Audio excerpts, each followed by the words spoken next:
Hello, and welcome back to the Level 1 News. Today is December 1st, 2020. This horrible year is almost over, and today we'll be covering government and social media.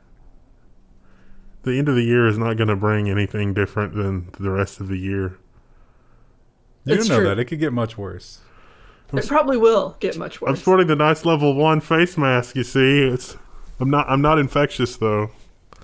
When you need to, raid your neighborhood for supplies, make sure you wear that so the surveillance people can't see you. For those of you who have certain mental problems where you don't understand basic human courtesy and interaction, that's why you do that. Even if you don't believe in it, basic human courtesy. Like wearing pants. So, are we doing that? Oh, yeah, Oh, yeah. Linode. All of the news in December is brought to you by Linode because December is literally Devember. Now, I've got some bad news. If you haven't gotten started on Devember, your procrastination is catching up with you. Devember is December. I mean, we started early. We started in like October because Linode was willing to sponsor that. But Linode has you covered. There's a $100 coupon below. You can get $100 of Linode credits right now, today, through Level 1 to spool up whatever kind of web development awesomeness that you have planned, whether that's I don't know, the next WebGL, something that's amazing, or you just want to use the object storage, or you want to spin up, a WordPress site. Don't spin up a WordPress site. Just, pick something else. Pick something that's more not. Literally any other kind of website. Hugo. Take a look at Hugo. It's kind of a new thing. It's pretty neat. I don't know. Take a look at that. There's a lot of tutorials on Linode. Thank you, Linode, for sponsoring this episode of the video. Check that credit out below. Sign up on us. It works really well. And on with the news. So, what may be the end of a tradition of starting government news sections with the FCC, I feel like we might not have a reason to after today, but we do have 3 stories to see us off in grand fashion. The first one is a little bit mundane. I don't think very many people care about this, and I kind of agree with this because people are horrible. Yes. And no one wants to put up with this. Yeah. The FCC is maintaining its ban on mobile phone voice calls during flights. Why? A huge number of people are crammed into an aluminum straw. Do you really want the person next to you yelling into their phone? Imagine it's an 80-year-old man, and he is just talking the filthiest stuff that you've ever heard. Like he's getting into, like latex and water sports and like just really BSDM, and he's going into hard detail. Do you want to sit there for hours listening to that? No. If his knee is touching yours and you got to listen to that, no. I mean, it's already really terrible if you're, on a conference call that has a lot of latency. And that airplane connection, it's going to have a lot of latency. You have to keep repeating the sexy parts. Yeah. Yeah, so that makes sense. I know it's an inconvenience for some people, but, you can tune out for the time it takes to fly in the sky can. Now, the next one is maybe no surprise. I think probably at the behest of the Trump administration and the outgoing portions of the FCC, they're saying, let's get as much as we can done in the time allotted to us. Do you think this will stand come February? It might. Probably not. I don't know. It does seem like there's a little bit of bipartisan support here. Well, yeah. I mean, it doesn't... They actually have put out more... Like, the first time they did this, it was kind of like, okay, where's the evidence? And now it's like, okay, there is maybe something to this that needs to be investigated.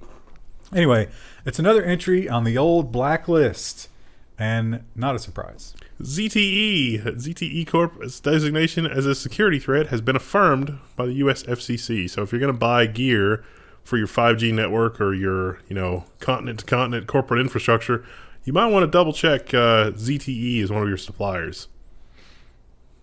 And you might want to put a date of January 19th into your calendar right now. And you might ask, what am I putting in to my calendar for January 19th?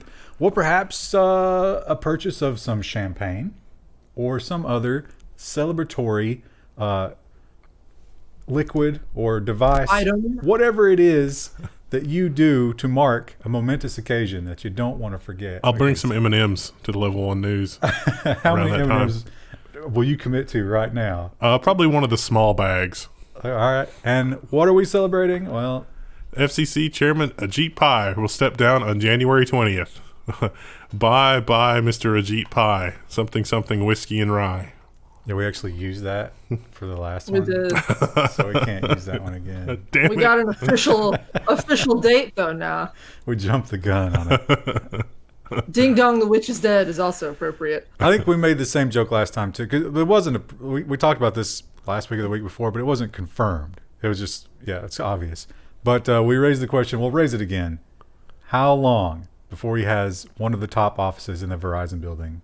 Oh, it's going to be something ridiculous. Just utterly ridiculous. Like, the damage that you've done to help this is just lasting, and it's incredible. Shareholders, thank you the world over. I bet the Pi children will have an Xbox and a PS5 in the tree. Wow. We talked about this story before, and we all were horrified by it, and we all recognized how bad it was, but what we didn't know at the time was the scope. And it's been investigated a little bit more, and now we know. IRS could search warrantless location database over 10,000 times. Motherboard obtained IRS documents describing the sale of a database of smartphone movements. It's not really, they didn't really buy a database. They bought access to a database. They could do 12,000 searches. They have 12,000 searches that they can do on that database on a yearly basis. And so they probably have. I think it says could. This is a weird headline. I think they did. I think they confirmed 10,000. This was Ventel. Yeah. And that is the company that lets you track. So they put their little evil worm in various SDKs that go into apps, and then they harvest all that data. They sell it to the government, as well as other people. Now, the funny thing here is Ron Wyden's office pointed out that, even if you're buying access to a database like this, you can't really do an end run around the Fourth Amendment because you're aggregating a lot of data. It's like you could buy one piece of data, and maybe that's not a warrantless search. But when you've got access to this much data and you can identify an individual, then maybe that does constitute a search. The Supreme Court ruled on that, according to Ron Wyden's office a while ago. So they keep asking the IRS to explain their legal rationale for doing this, and the answer seems to be, well, we thought we could get away with it. And what kind of makes it worse too is it's like they didn't just pay to have it. They're paying for like each individual like thing. So it's like you're also wasting money while you do this. It makes it worse. But Krista, when you are running an extortion business, pro criminal tip, you lose money to get money from the people who borrowed money, right? So you'll spend more money to punish someone who doesn't pay, because in the long run, that's better because it scares the other people into paying. Unless you're Microsoft or Amazon, in which case they just laugh because it's like, what are you going to do? Outspend us? Well, I'm sure they have an alternative arrangement. So the IRS is like, let me go after this person who has no money. Break a few fingers. So, yeah. Listen, the interest rate is outrunning the growth of our economy at this point. I don't know how we're ever going to catch up. Oh, we're never paying that debt. But people make that argument. It's like, well, we're never going to pay it, so let's just make more of it. And it's like, I think it'll be worse. I don't know. And so we had, during the election, aside from all the other stuff that happened during the election, the gig economy was, I guess it was helped. It depends on which side of the aisle you stand on, I guess. But Lyft and Uber kind of won with their California case. Because it was like, oh... They didn't win everything, but yeah, they won a lot. They won the whole, like, you're not an employee thing. Yeah. You are not our employee. You are a contract worker. And so now they're moving further. I could see this. This could be bad for, like, a startup company. Yeah. Just, they'll be like, oh, yeah, come and work for us, and we're going to give you all this beautiful stock. And you're going to be like, oh, my God, the stock's worth so much. And then you get paid, and then 6 months later, because there'll be freezes on this, when those freezes come off, your stock is now worth 1/10 of what it was. That's the danger here. The FCC proposes rules for giving gig workers equity. So if you're going to basically give workers equity, what are the rules that you have to follow?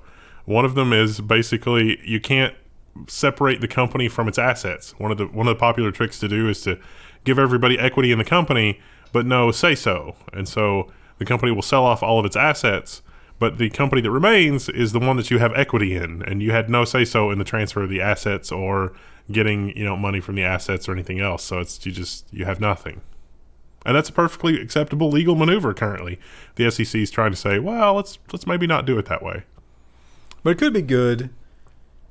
Maybe not now. If you were working for Uber or Lyft and you got shares before the IPO, you probably make a lot of money. See, I think the whole solution to the Uber Lyft problem is to basically franchise and have somebody that knows what they're doing, that can, deal with more transient workers kind of on a local basis and give them a bigger cut. But what you're probably giving up there is that mountain of data. Yeah. I guess you could require your franchisees to send that back, but then it's just more people in on the scam.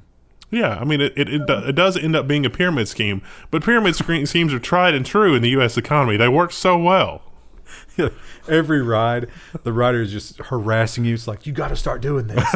Yeah. You got to join my circle of drivers. Sensi.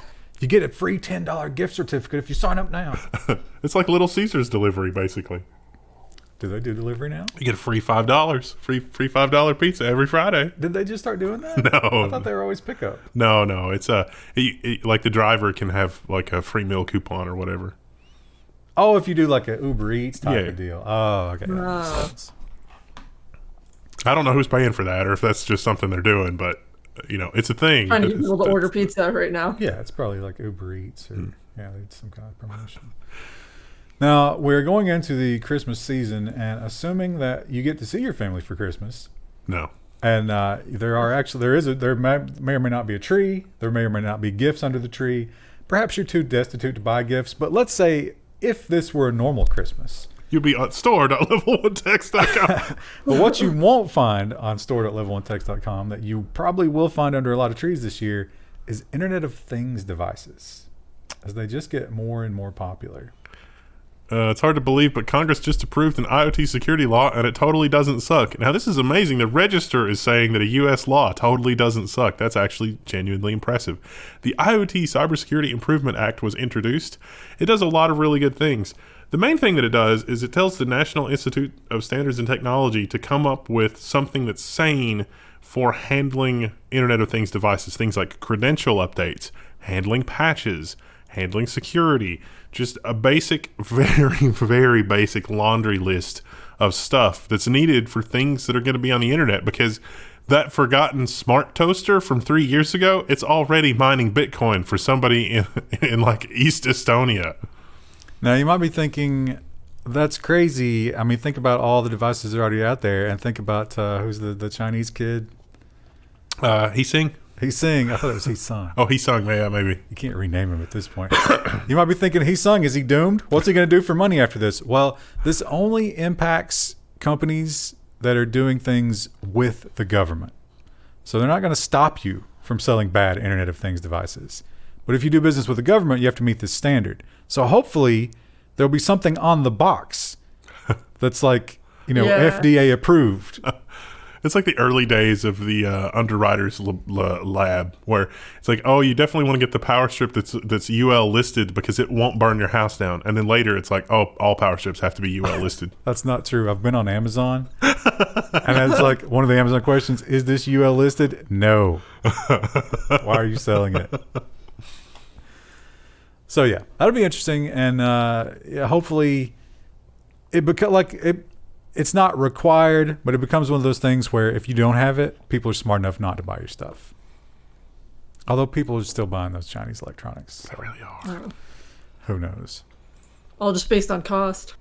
I got this 43-inch TV, but it's literally stealing my bank account. Yeah. I can see it on the screen. It's trying different PIN numbers. Well, with the UL listed stuff, there is such a good reason to pay a little bit more. And I think Internet of Things falls into that same category. It's funny though, because the example of burning your house down, like you import some cheap stuff from China, it's going to come with lithium-ion batteries that can't wait to burn your house down. So I mean, it kind of. But having your identity stolen by the Chinese, maybe not on the same level of having your house burned down, but I still feel like visceral. It's worth more. Pay a little more. Now, when it comes to the big tech companies, of course, this year has been a free-for-all for attacking them, but I don't think we've really gotten into this. Is more of a stalking phase. I think the governments, they're creeping around, they're hunkered down in the tall grass, and big tech companies, they know they're there, but they don't know when they're coming. And the UK has taken one more very tentative stalking step toward the final kill. UK to set up pro-competition regulator to put limits on big tech. In theory, this sounds really interesting, but I don't know how they're going to execute on this in any way that makes any logical sense. And in fact, they gave no details. Yeah, so, I mean, they kind of, I've read about this before and in some other contexts, and some of the EU regulators kind of hint at, like, you know, a Craigslist type thing where you don't want to monopolize, like, selling stuff online. It was like, okay, that sounds good. But how does that translate into, you know, we need an EU competitive version of, say, Gmail, or we need an EU competitive version of whatever. The business model is literally to get your personal information, mine it, and sell it. The business model doesn't work if you follow all the EU regulations. Well, maybe the answer is to just make the taxpayers pay for it, which seems to be one of the directions they're taking when it comes to the whole security infrastructure for the networks kind of thing, especially when it comes to the phones. Because, hey, you can't have Huawei anymore. What happens then? Well, the other companies that are left behind, in this case Nokia and Ericsson, they don't really have to compete very much, do they? And what happens then? The ISP situation in the United States. That's what happens then. So what do you do to fight it? Well, they're going to try. Britain commits $333 million US to help carriers replace Huawei 5G equipment. The Chinese telecoms firm is set to be banned from the country's next generation networks by 2027 due to security concerns. Has anybody let Britain know how fast technology moves? I mean, they might as well be banning it by the year 2700. Has anybody let them know that Great Britain might not exist by 2027? They're like 7 years. That's forever. Yeah, That's fine. That seems really dumb. You know what that island's going to be called in 2027? Amazon Island. Bezos buys it. Where did you take your vacation in 2022? Oh, the Amazon warehouse. It used to be known as the British Isles. What happens to the Queen in that scenario? It's like the Amazon convenience store where you can go in and just pick up whatever you want and walk out with it, and it just charges you for it. Amazon Island is like that, but for like war crime type stuff. So you just go in and you murder people or whatever, you rape and pillage, and then when you go home, they send you a bill. So what you're saying is HBO series Westworld is the ultimate conclusion of where Jeff Bezos is headed. Except with real refugees and not robots. That's what we're looking at. Dark. Yeah. So Europe also, in another move that is probably a good one and hopefully won't backfire in some terrible way, has taken a step towards something that we tried to do during the election and got some movement on: right to repair. European Parliament vote takes another big step toward right to repair rules. The EU continues to head toward better repair rules. It seems to be that they're taking the playbook just straight away. Like, they're looking at just Apple stuff. It's like, okay, what do we need to do to make Apple make stuff that's easier to repair? But believe it or not, they need to look past just making stuff easy to repair for Apple. There's a lot of stuff that could be done with laptop design to make things really easy to repair. Like, for one, there's a couple of really minor design changes, like for the Surface Book, that Microsoft could have done to make it way more repairable. And that needs to be as in part of, like, the design phase. Like, you know how they send devices off to the FCC to be certified, and the FCC has early access to devices to make sure there's no radio interference or anything like that? There should be an opportunity for the government regulators to offer commentary on, hey, why didn't you do this?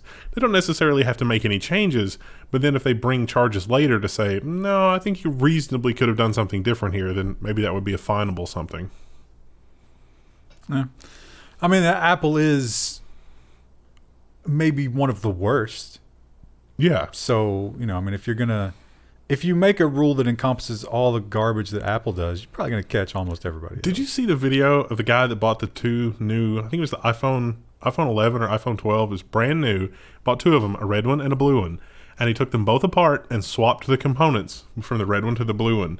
And he swapped the camera and some other stuff. And in so doing, the camera, when he swapped it, it would kind of work, but then it would glitch out in weird ways. Like, it would draw lines in it, and, like, brightness didn't work and HDR didn't work. But it was the same model phone and the same camera, and the PCBs were labeled the same. And then just to make sure he didn't break anything, he swapped the cameras back, and then it worked fine individually in each other phone. So there's something that Apple has done to make the replacement parts flaky. even though they're perfectly compatible with one another. Well, that's not surprising at all, and I think that is why they get the spotlight. That level of insanity is just, I mean, that's evil. That's hideously evil. Why would you do that? We don't Why have the would you time do to do that? that kind of design work. You know damn When they well do why. that. They do it. I'm sorry, Chris. I talked over you. What'd you say? No, we talked over each other. I was just saying, like, they're probably like, oh, we can't, it's not cost effective to put that much design thought into, making replaceable parts. But then they put all that design thought into that particular use case that's so small. Like, yeah, it's like you literally swapped an identical camera module from one phone to the other, and it doesn't fail. It doesn't pop up and say, hey, this part isn't compatible. It literally becomes glitchy. That's hideously evil. That has to be intentionally done that way. Also, over the pond, but no longer part. We're not talking about the UK anymore. We used to lump them together, but now they're apart. Is France. And we've been talking about this one for some time. Now, Things have gotten weird in France in a lot of ways. This was decided quite a while ago, but it's been just sort of like held up in court since then. And obviously, it's been a weird year. They probably haven't spent a lot of time thinking about this. But they're saying now, hey, look, time's up. We gave you this long. We gave you time to fight this. But come December, we're doing it. France orders tech giants to pay digital tax. France last year applied a 3% levy on revenue from digital services earned in France, but suspended collection of the tax. And what Ryan alluded to, they are no longer suspending collection of the tax. It's time. There's also been some riots in France and some changes toward perhaps a more authoritarian stance. So, Viva la revolution. Some people predicted that this whole thing would lead to that and lead to an expansion of power. Who could that have been? I love it when we get stuff right. I don't think we can claim that one. There's a lot of people that made that soon. But speaking of this thing that we're living in, I'm talking about the pandemic, of course. That's the big thing that shapes all of our lives at the moment. One thing that has been, when it comes to spectacular failures in 2020, now I think we got to give the gold trophy there to the U.S. election. I mean, that's a clear winner. But when it comes to number two, or maybe, at least in the top 10, it was the apps for the tracking. Yeah, it's like we can use technology to solve the spread of a virus problem. Is anybody using one? Nope. No, I don't know anybody that's using one. And are they even still running them? I know they canceled a couple of them. I can't imagine that they would be effective for a variety I of don't reasons. think they're running them. Well, and part of the reason they're not effective is because we get so much spam on our phones at all hours. Like, why would I add another spamming service? Well, you say they're ineffective, but perhaps they're not effective at what you want them to do. But they are effective at something. Australia's spy agencies caught collecting the app data from the thing, the app data, like the pandemic app data, I guess. And if you're like me, you're like, wait a minute, this story's a repeat from the other week. No, this is Australia. The other week was the U.S. So whatever we were doing in the U.S. to collect app data and patient data, it turns out the Australians were doing the same thing. Now, the Australians, they have an excuse, the agencies. They said, yes, it's true. We did track the app collection data, but we weren't trying to. We track everything. Just so happened that was one of the things. So don't worry. See, this is really bad because there's a lot of conspiracy theories out there right now, and most of them are terrible. But occasionally, a broken clock is right twice a day, and this is one of them because it's like, oh, that sounds like a nutball conspiracy. It's like, well, in this case, it's unfortunately actually happening. Or you mean the one about how the government's trying to use this to crack down on dissent? Like in France? And Hong Kong. A lot of that happening in Hong Kong. You know who else really, really, really dislikes dissent? Like almost Jinping levels, but maybe one step back. It's the leaders in Russia. Yeah. And you know where a lot of dissent comes from these days? It's that filthy social media. Russia wants to ban social media sites discriminating against Russian news outlets. Twitter, Facebook, and YouTube are at risk of getting blocked by Russia for, quote-unquote, discriminating against Russian news sites like Russia Today, RA Novosti, and Crimea 24. Now, those sites do have an obvious political narrative that they follow. Although, so does most of the mainstream media in the U.S. and the rest of the world, I would guess. And yet everybody on social media are morons. This is an impossible situation for the citizenry. How can you even function? Like, assuming that you weren't just a complete and terrible person, and you also weren't a moron, how would you even get anything reasonably approaching, actual news reporting? You watch the Level 1 news, obviously. Exactly. Yeah. Even though we're reporting the same stuff they are. Yeah. So. Yeah, it's terrible. So now they don't ban these places, but they, Twitter's got all that new stuff where it's like, this is disputed. If you try to like share one of their tweets, you might get a little pop up. It's like, I don't know. Are you part of the problem? Did you know that you're liking racist propaganda? It's like, what? And so, the Russian government's saying, listen, we're not going to let you operate in our country if you keep, just singling us out like this. So we'll see. I don't know that. I'm not sure, but like I feel like at least with YouTube usually puts the information about like the source under almost all of them. So like I watched a video about a hermit who lived in Russia, and it was like, this is from a Russian news source. And then like I'll watch a video about something else, and it's like, this is from the BBC. This is a British news source, and like that seems okay. Like, I don't think that's what they're complaining about. We'll talk about it in social media, but Twitter has several new things. And one of them in particular is if you try to retweet stuff that comes from these guys, it tries to talk you out of it. Oh, that's not new. They've been doing that for a while. That's kind of new. I think it's fairly new. They might have been testing it for a while. I feel like I've seen that for a while. Like at least a month or two. Maybe I'm imagining it. Maybe you're one of the secret, like, they use a Twitter tester. You're a Twitter power user. I think initially it was election news, and now it's Russia Today and news sites like that. Because sometimes they'll run a story just to troll the U.S. so that like somebody in the U.S. is like, oh, look at this thing, and it was just something that was written to troll the U.S. It's not actually first American party information. Yeah. I think they were pretty pro-Trump just because they knew that made a lot of people upset. Yeah. And it got that argument going. It's a pro move politically. You got to give it up to it. But, it kind of makes sense that you want to fight it in some way. I don't know what the answer is. It says here on Dimitri's bio, who wrote this article, that he's never left Kiev. I don't understand how he can be reporting on what's happening in Georgia. I don't think they're talking about Georgia. Are we talking about the state Georgia? Yeah. Oh, okay. India also has a little bit of a cybersecurity problem. Now, India, if you'll remember, another one of the great things that happened during 2020, a little bit of a almost hot war with China. I do love the reports. Like you read using the Google Translate on some of the India language, Hindi language, whatever news sites for some of this stuff. Like the headline here on TechCrunch is India bans 43 more Chinese apps over cybersecurity concerns. But you read the native language version, and the translation is something like, "Oh, we got through auditing a bunch more apps. It's just more Chinese crap." It's like, oh, okay. We should ban these because these apps have no useful utility for Indian citizens. This was it did 175 the first time. They got another 43. But there's an amazing statistic in here. Yeah, the top 500 apps in India, not a single Chinese app. How many of our top apps you think are Chinese? At least 5 or 6. That's got to be out of the 500. Oh, probably more. Yeah, a lot. And it's amazing. One of the big ones that the people are just crushed by, though, is PUBG. Yeah, PUBG Mobile. It turns out it's doing a lot of really scary things. That's one of the ones, actually, you should look that up and look at what they found in the security audits. I expect that will make the rounds in security, like English language security circles too, because they'll probably do some of the same audits and uncover some of the same stuff. It's really pretty interesting, the stuff that they managed to cram into a mobile game, if those are true. Yeah. Imagine how that's...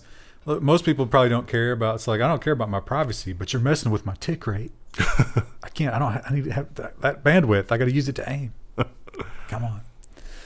Moving on to social media. Now, it is very common, and we will often do 2 dueling stories in a single news session. That's Facebook is censoring the right wing, and Facebook is censoring the left wing. And both sides get equally angry in the comments, which I always feel good about. I feel like if both sides hate you, then you're doing something right. But Now we have one that swings again to anti-right, it would seem, because of the election. The Wrap says that Zuckerberg changed the Facebook algorithm to highlight CNN, the New York Times, etc. post-election. The goal was to showcase authoritative outlets and make hyper-partisan outlets like the Breitbart less prominent. Dun, dun, dun, dun, dun, dun. As reported by, wait for it, the New York Times. So, this is no longer the case, or at least they say it's no longer the case. It was just right after the election. They were like, oh, people are going crazy. Let's kind of silence, the dangerous part and just have this nice, safe mainstream news. And everybody was happy with it. Now, apparently there are some people within Facebook who are like, they refer to it as the nicer news. And they want to go to that permanently. So we'll see. But then, wait, which one were you thinking we were going to jump to? That one. That was out of order.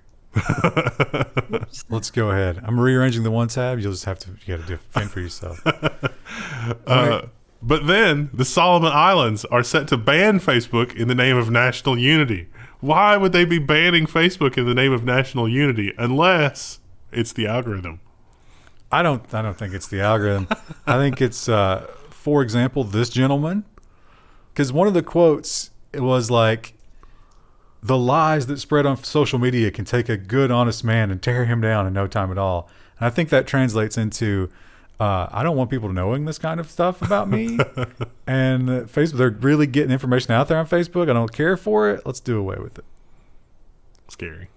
Do you think there will be a time where, like, we'll look back on, like, the early 2000s as, like, remember when the internet, like, you could just look at anyone's internet. You could look at the internet stuff that was posted in Russia, or like, like, will that be a thing? Yeah, well, will we all have our own little mini internets? I think so. I think at least China is going to separate at some point, right?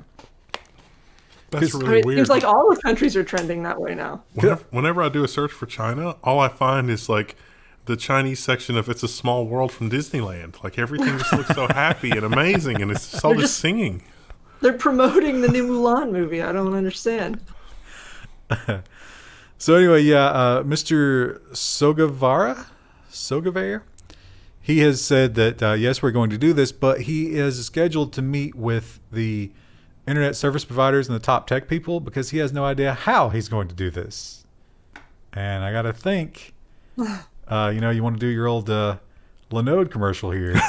You want a VPN that's in the U.S. that you host yourself so they can't recognize as a popular VPN provider? Yeah, Linode is on board with the whole self VPN thing. It's one click, and you've got your own private VPN that's terminated on Linode. The traffic's encrypted, so unless your ISP is going to block all encrypted traffic, they're not going to block your traffic.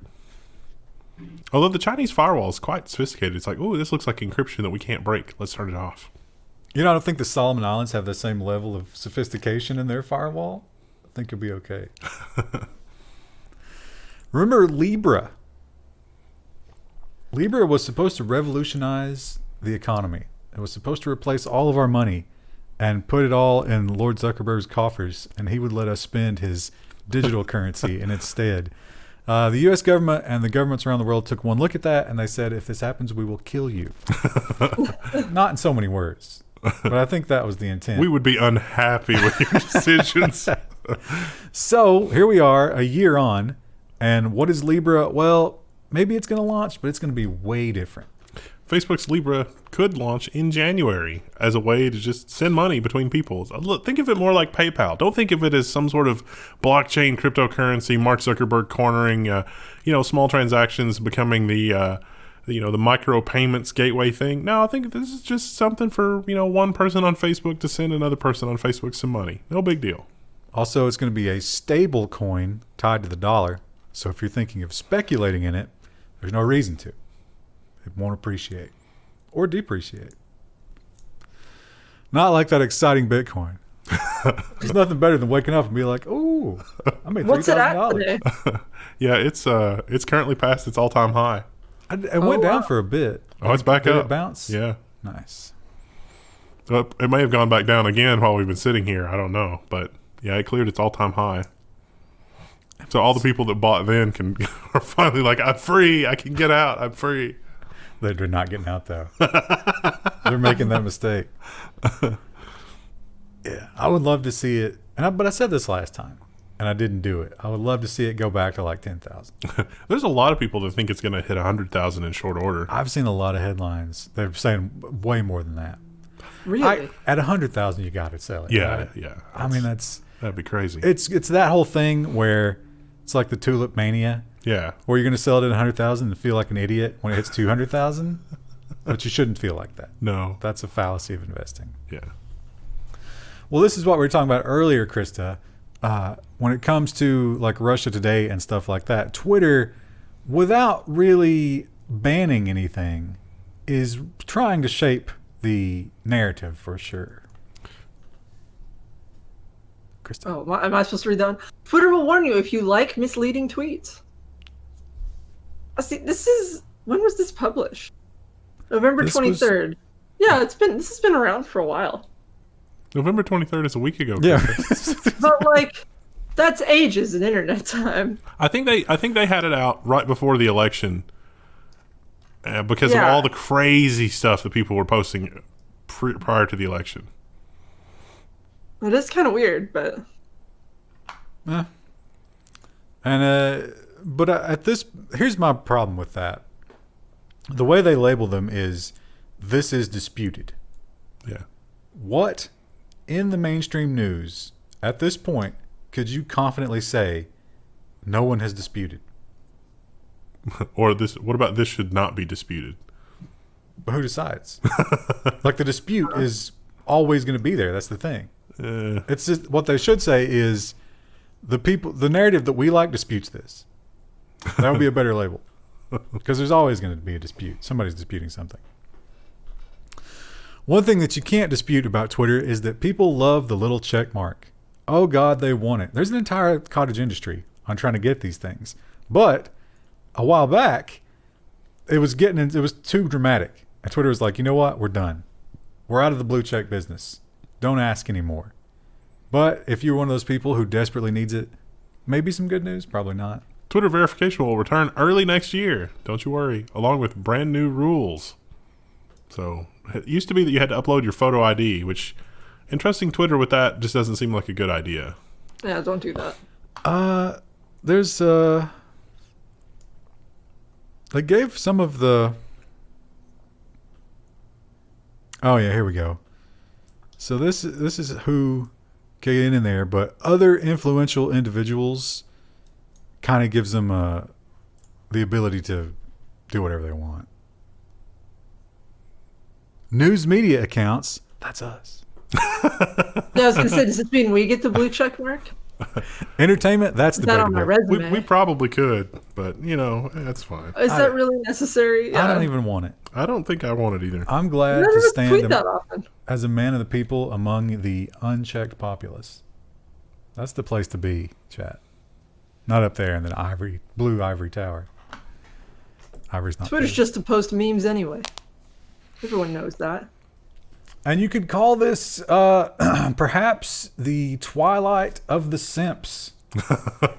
A difficult time if you are a Chinese e-girl. Because it does seem like, now here's a question.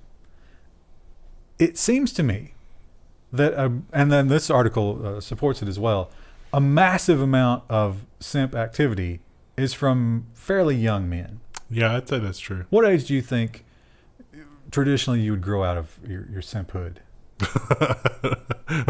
Based on what we've personally witnessed, it's well past their 30s. So do you think, much like, video games being more mainstream and stuff like that, as we move forward with more and more generations, we'll get older and older simps? Yes. You think we'll see that? Yeah. Okay, so maybe it won't be that bad. But for now, they're definitely going to take a hit. China bans spending by teens in new curbs on live streaming. What does it say? Hosts and gift givers must provide real name after accusations of abuse. Ugh. And teens cannot donate at all anymore. What if we could set up something like Amazon's Mechanical Turk service, where it's like, I know you can't give, but why don't you go spend an hour on Mechanical Turk and then send me the credits? It's not even Mechanical Turk. You just stop down at the Foxconn factory and just check in under her name. Just clock in for her. I made 12 phones for you. Twitch does that already. Like, you watch enough ads, you get bits, and then you can give the bits to the streamer. Or just run down to the transplant hospital. Make a little deposit. That is funny that, Twitch basically already solved this problem, because here a lot of people that are under 18 don't have a credit card. So how can you give money to your favorite streamer? Oh, wait. But they have digital payments over there. Yeah. I bet that simplifies it a lot. Yeah. Yeah. That's a good question about the digital payment thing. Once we go digital payments, how do we deal with the 18 verification? Is there going to be a flag on your account? Man, whatever the Chinese equivalent of being like a Rhodes Scholar is, it's like, oh, you've lost your Rhodes Scholarship because we went through your payment history here and we found where you gave $100 to a streamer against the rules. You've lost your scholarship. You bought bathwater. We see it.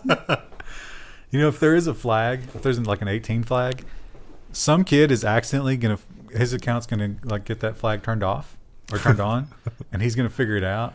He's gonna be buying like booze and porn, and there's gonna be a big scandal about that. There was a bug with Xbox forever, Microsoft Xbox, where like if you signed up like an under 13 account, you got that flag, and it just never went away. Like even 5 or 6 years later for Xbox Live, it's like, no, this account is flagged as under 13. It's like, well, I was when I set it up, but I'm not now. And there were a bunch of stuff you couldn't do, and there's just nothing you could do about it. We'll see. We'll see if these e-girls can adapt and overcome. What do we got coming tomorrow?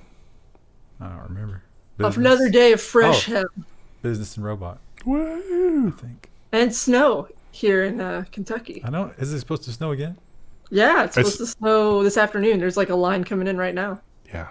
Earliest snow we've had in years, chat. The prophecy was true. The woolly worms foretold this. Yeah, the worms. Yeah. Scary. And your worm was solid black, right? Solid black. So a continuation of rough winter weather here, chat. You heard it here first. You didn't think you were going to get a weather report. That's not true, Krista. They didn't hear it here first. They heard it from the worm. Don't take credit. If they had woolly worms in their area, absolutely. Although their woolly worms wouldn't be the same forecast, so it's true. Particularly true. 100% true. All right, well, Krista, why don't you give us a ominous woolly worm goodbye? Goodbye. It's like they're chanting. At some point, the Discord went wrong. It did. Yeah. I had to disconnect and reconnect. Krista, you've poisoned the video. I had to because you guys, I was talking and you weren't responding, and you guys were frozen for me. When did that happen? Like the last 3 stories, I think. Oh, okay, all right. Well, that's not too bad. Yeah. It'll be fixed for Tuesday. Yeah, it was like it just froze, and I was like, "Hello, hello," and no one was answering. So I was like, "I don't know what to do," so I just reconnected. Don't make me set up Rosie with dual monitors so that we can track the thing over from one to the other, and it's just monitor all the things. All right, see you tomorrow. Bye. Hello, everybody. Today is December 2nd, and we're doing Business and Robot. It is 2020, but it will not be 2020 for much longer. It's hard to believe that March just never ended. Yeah. Have you guys decorated for Christmas yet? I have decorated for Christmas as much as I plan to, yes. Oh. I haven't gotten a tree up yet, but I cleaned my apartment over the holiday weekend and put up some of our decor. I'm planning to use a glass tree this year, which, but maybe not if I can't find the box that it's in. A glass tree? It's like a little glass tabletop tree. Oh, yeah, like vintage ones, yeah. I was going to say that's be impossible to store, wouldn't it? No, it's not real big. I mean, it's kind of big, but it's not super big. But you do have a cat. Yeah. You know what's going to happen, right? No, the cat doesn't care about that because it's small and it sits on a table. Really? Yeah. My cats. The cat cares about real trees a lot. My cats would care about anything new that can be turned over or otherwise destroyed. Even when Rue was a puppy, she didn't care about the tree. I mean, she would sniffed it when I pulled it out of the box, but yeah. The cat is so far not adjusting to the new environment. When is she in the new house now? Mm-hmm. Yeah. Whenever I'm around Rue, I get a serious vibe that she hates Christmas. We're just indifferent to Christmas as long as she gets treats. And she always gets a bone for Christmas, so. Well, you know who is going to have a fantastic Christmas, assuming that things follow along the same path that they have been for this entire year? It's Jeff Bezos. I thought you were going to say the Amazon employees, and I was like, I don't think that's true at all. No, that's not true at all. I will make another prediction similar to Ajit Pai. I believe, although those children are quite old at this point, I believe that under the Bezos tree, both an Xbox and a PS5. Yeah, and probably a BMW. I don't think he'll have any trouble finding those. Yeah. I don't think the shortage will affect him. But the reason we say this is because the numbers of growth are so staggering. In fact, this has never happened before, unless you count World War II, when they were building the tanks. That's the only other time something like this has happened in U.S. history. Pushed by the horrible thing that's going on right now, Amazon goes on a hiring spree without equal. The company has added 427,300 employees in 10 months, bringing its global workforce to more than 1.2 million. Now, this is not a success story of Amazon. This is a horror story of how many small businesses are closing forever because, like, you know, they have a monopoly on everything. Yeah, there's a huge number of people that are unemployed that used to be working in the small cottage industries that are now being filled by, you know, Amazon mail order stuff. There's another crazy fact that just makes this even more insane. That does not count the quote unquote contract workers, like the delivery drivers. They're not part of that number. Oh. Wow. Insane, and it's not slowing down. They expect it to keep going. Yeah, because literally small shops just can't. There's no other industries. Yeah. They can't function. You know, the seasonal workers that they bring on just for the holiday, they don't count. Not part of that number. Amazing. Now, the Amazon employees, you would definitely look at that statistic and think to yourself, wow, there's a group of people who probably don't have a lot of bargaining power because it's not always skilled labor. And boy, there seems to be a lot of people who want those jobs, which makes this... now, this has already happened. I heard nothing about it. Did you? Yeah, I actually looked for follow-ups on this to see what happened. Nothing happened. Nothing happened. That's the problem. Amazon workers to stage coordinated Black Friday protests in 15 countries, but that did not happen. This is a Motherboard article that details about how workers are trying to get together to make this happen, blah, blah, blah. I think 50% of this is people that have these jobs are probably thankful to have them, which is a very sad thing. Like, for the outlook of humanity, it's very sad. Thank you for the scraps, Lord Bezos. Thank you so much. But the other 50% of this is that Amazon is very serious about its operational security and is employing a lot of people to keep the plebs in line. These are a little bit out of order. We're just going to run with it, though, because that one should have been sorted. You'll see why later on. But yeah, now you say nothing happened. I bet something did happen. And it just didn't disrupt anything. Yeah. Like, you can't stop a machine that size. We're going to go on strike. It's like, all right, striking workers, I would like for you to witness the power of the Model 31A. And the 31A is just, it's like, I will build more if you don't stay in line. It's like, okay, sorry. And when you get to that behemoth size that Amazon is, you do start to suffer a lot of small problems that smaller companies don't have. And one of those is fake reviews and counterfeits. And Amazon has a really, really big problem with fake reviews and counterfeits. So what are they doing about it? Well, they're trying. I don't have a lot of hope for this. No. Amazon partners with the U.S. government to stop the sale of counterfeit goods. Operation Fulfilled Action uses Amazon, IPR Center, DHL, and Customs and Border Protection. This is really, like, sort of crazy, though, because, like, you know, again, I've ordered hundreds of DisplayPort cables off of Amazon over the last year, and Amazon still has a serious counterfeiting problem where you can get a fake DisplayPort cable, and if the fake cable is mostly okay, it's 99% in spec. Would you even know? Most of the time you wouldn't even know unless you're like really pushing it to the max, because most people that buy a DisplayPort cable that is rated for a certain thing are not going to use it at the top end of that. They're going to use it at a lower resolution or a lesser refresh rate or with a crappier monitor, and they'll never know. But I know because I need the thing that it's completely capable of. But yeah, what's actually going to happen are the people like Louis Rossmann that are doing iPhone repairs. He's going to have all of his refurbished parts coming in from Mexico or China or wherever. That's going to be confiscated, and that was a legit product. And somebody that's like got fake, DisplayPort cables, I have trouble telling the difference between a real and a fake cable. Do you really think Customs and Border Protection can do it? I don't think so. But Amazon did not make all of its money just by destroying small business. No, they have cloud storage, and they make a lot of money running that to AWS. And it's amazing That's where they make most of their money. It's amazing how many websites use that easy button solution. Yeah. And you never know unless you go in and look where the connections are being made, or something like what happened this week happens. And all of a sudden you're like, is my internet connection down? No, it's working. But wait, most of the websites I visit aren't working. What's happening? Oh. Prolonged AWS outage takes down a big chunk of the internet. AWS has been experiencing an outage for hours. So what caused the outage? They added too many servers. Like literally that was actually the problem. They ran out of the number of threads. So like they were adding something to a particular kind of service, and that service on all the machines that are present has one thread for every server present in the thing. They hit the maximum number of threads that an operating system can handle or something like that. And effectively that brought everything to its knees. Took a long time to recover from that. And when you're a website like that and you're down during a very peak online shopping time, bad news. See, the crazy thing is that this was only an outage in US East, but this just like Amazon is not built for your automatic redundancy. Like you as a customer still have to DIY your redundancy, because if you had built your website to be like US East and US West redundant, you wouldn't have had an outage. Everything that was in US West was up, but most people don't do that.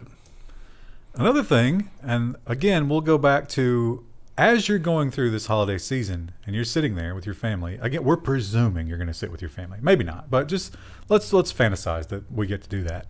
And you're looking at people just happily unboxing all of these internet-connected devices. You can sit there smugly to yourself. You probably shouldn't say it because it just makes people mad. But you can sit there with the smug satisfaction of knowing that you understand the darkness that they perhaps do not. People can't vacuum or use the doorbell because Amazon's cloud servers are down. Yeah, Roomba and some of the other, they only built their infrastructure in US East. There was no US West redundancy, and so it was down because US East was down. Do you not understand how to build for the cloud? I don't understand. It's like, to me, like one of the things for having cloud service means that there's somebody else that's on call in case something goes down. But with Amazon, you don't have that because you still have to do that. Well, they were on call, but it took them a couple hours. So. If you had a really nasty spill that required a vacuum, you just had to stare at it. Or use a regular vacuum. You think there's anybody out there who is just pure Roomba? Like they don't have a backup unit? No, because the Roomba's not very good at really much of anything.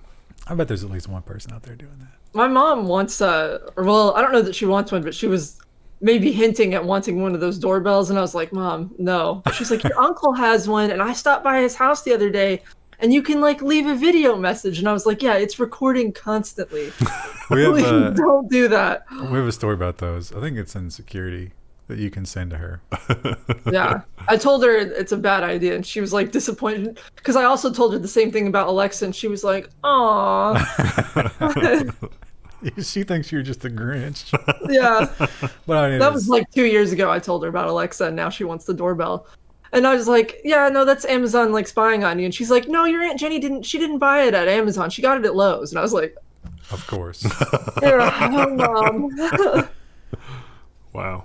So, and again, this was a bad sort. We should have put this with the other one, but I think you'll be able to follow along just fine because this follows the whole thing about what Amazon will do to keep their employees in line because they know they have basically an unlimited supply of fresh bodies to go. This is like Napoleon.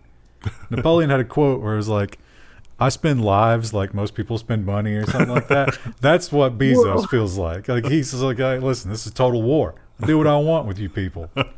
Amazon warehouse workers in Alabama filed to hold a unionization vote. The notice was filed with the National Labor Relations Board as warehouse employees globally have raised concerns about having to work during the pandemic. And that to lead into an amazing in-depth article by Vice. They did a little investigative reporting when it comes to things like unionization at Amazon. Secret Amazon reports exposed the company's surveillance of labor and environmental groups. This is kind of what I was alluding to in the second story that we did today, because Amazon is like super on top of things like unionization to the extent that they're basically spying on their employees. Like private security hired to follow people and it seems like all cloak and dagger. Vice has some pretty compelling evidence. Yeah, so apparently if you're an Amazon employee and you post on your social media publicly about any of these interests enough for them to think that you might be an organizer, you get your own very personal Pinkerton, who will then follow you around and see what you're up to. Nice. Isn't that exciting? What do you think they spend a year total on all that? Enough. If you're doing it per employee, I mean, that's insane. Yeah, it's going to be real expensive. Yeah. I mean, not every employee is going to get that. No, but the amount of money that they spent on that versus the money that could go to benefits for all of their other employees is a number I feel like that the other employees would appreciate. Whatever. Rapid COVID testing. I mean, like. Yeah, whatever the number is. Health insurance. It's lower than health insurance for the warehouse. Yeah. Does Amazon have the 1 hour testing yet? Because that would be pretty cool. It's like you just, you get tested every day and then it's like, oh, within an hour, It's probably expensive though, right? Probably. Yeah, I imagine they probably don't do that. I know a lot of warehouses, non-Amazon ones, are doing like temperature checks and stuff, but that's not nearly as reliable. Amazon's temperature check is probably like, listen, you're at 97. You can't possibly be working as hard as we need you to. They want you to be hotter. Yeah. You aren't Sweating. working hot enough because your oxygenation is too high. I meant to swap this out for a non-paywall. Financial Times paywall is just so It's ugly. What's the headline? I don't even know what the headline is. It's right here. Oh, okay. But I did read an alternate story. I can't remember what site I went to for the alternate story. And it's in the U.S., but it didn't start in the U.S. It's very convoluted how this is playing out. And Google is trying to say no, and I kind of support them in this. Yeah. I think. Google ordered to hand over emails in £455 million divorce battle. So, divorce is messy? It's a billionaire or a multimillionaire who's getting a divorce. Okay. And so the accusation is he transferred a lot of his wealth to his son to avoid the settlement. So they're like, you got to give this woman hundreds of millions of dollars. And he was like, I don't have it. Check and see. It's not there. And Father of the Year award to drag your son into the middle of that. And so she was like, I know it's there and I can prove it, but I need to see the son's email. And it's a Gmail account. And so a European court has said, or maybe it was UK pounds, right? Yeah. God, it's so confusing now. Why don't you just get it together, Europe? That court has said, yes, you can look at it. And then they moved the case to California to be in Google's state. But Google's saying, no, we don't have to do that. So I don't know, like, what is this, international law? How does that work? Seems weird. We'll see. They have also said that the son has not used that account since he was in high school. So have fun reading his high school Gmail. Book report for Miss Frizzle's class. Version 1, version 2, version 3. Peer review. Apple has made several concessions when it comes to the App Store ever since that time when the government was like, maybe the App Store is a monopoly. Weird coincidence, huh? And they have not slowed down. They just keep making more and more because I think they're still afraid. CNBC reports that Apple has made another concession on the App Store fees. This one sounds like it's a temporary concession, though. This is the one where if you offered classes, like you have an app to go along with in-person classes, and you're not doing the in-person thing because obvious reasons, then Apple wanted a cut of whatever you were doing online. But for now, they're saying, Well, because of the global situation and because you might be doing the in-person, you might normally do in-person stuff, but now you do it online. We're not going to charge you if like having membership of this app is part of like what would have normally been an in-person type thing for classes. But effectively that means that if you have an online class or some kind of app like that, you don't have to give Apple a cut. This is till sometime in 2021, right? Yep. So it is more of a moratorium. They are optimistic, should they be, that maybe we'll be going back to normalcy in 2021. I can't find the date. You know what's in the one tab. If this affects you, go look it up in the one tab. Find out what that date is. I would hate to be an Apple iOS developer because it's like being in a car with a crazy person, and it's like I kind of want to get out, but I kind of also want to get to Disneyland. But you're in the middle of a desert. Well, but we know that we're on our way to Disneyland. But no, that's what I'm saying. If you get out now, you're probably going to die because there's nothing else. Well, there's another car over there, and the car you're in, like they don't let you speak, they don't let you move. You're actually handcuffed. There's another car where everybody's out having a good time, but it's just covered in feces and like used needles. Oh. Probably don't want to be in that car either. Yeah, but there's people doing all kinds of drugs, and there's sex going on just in the like in the back seat.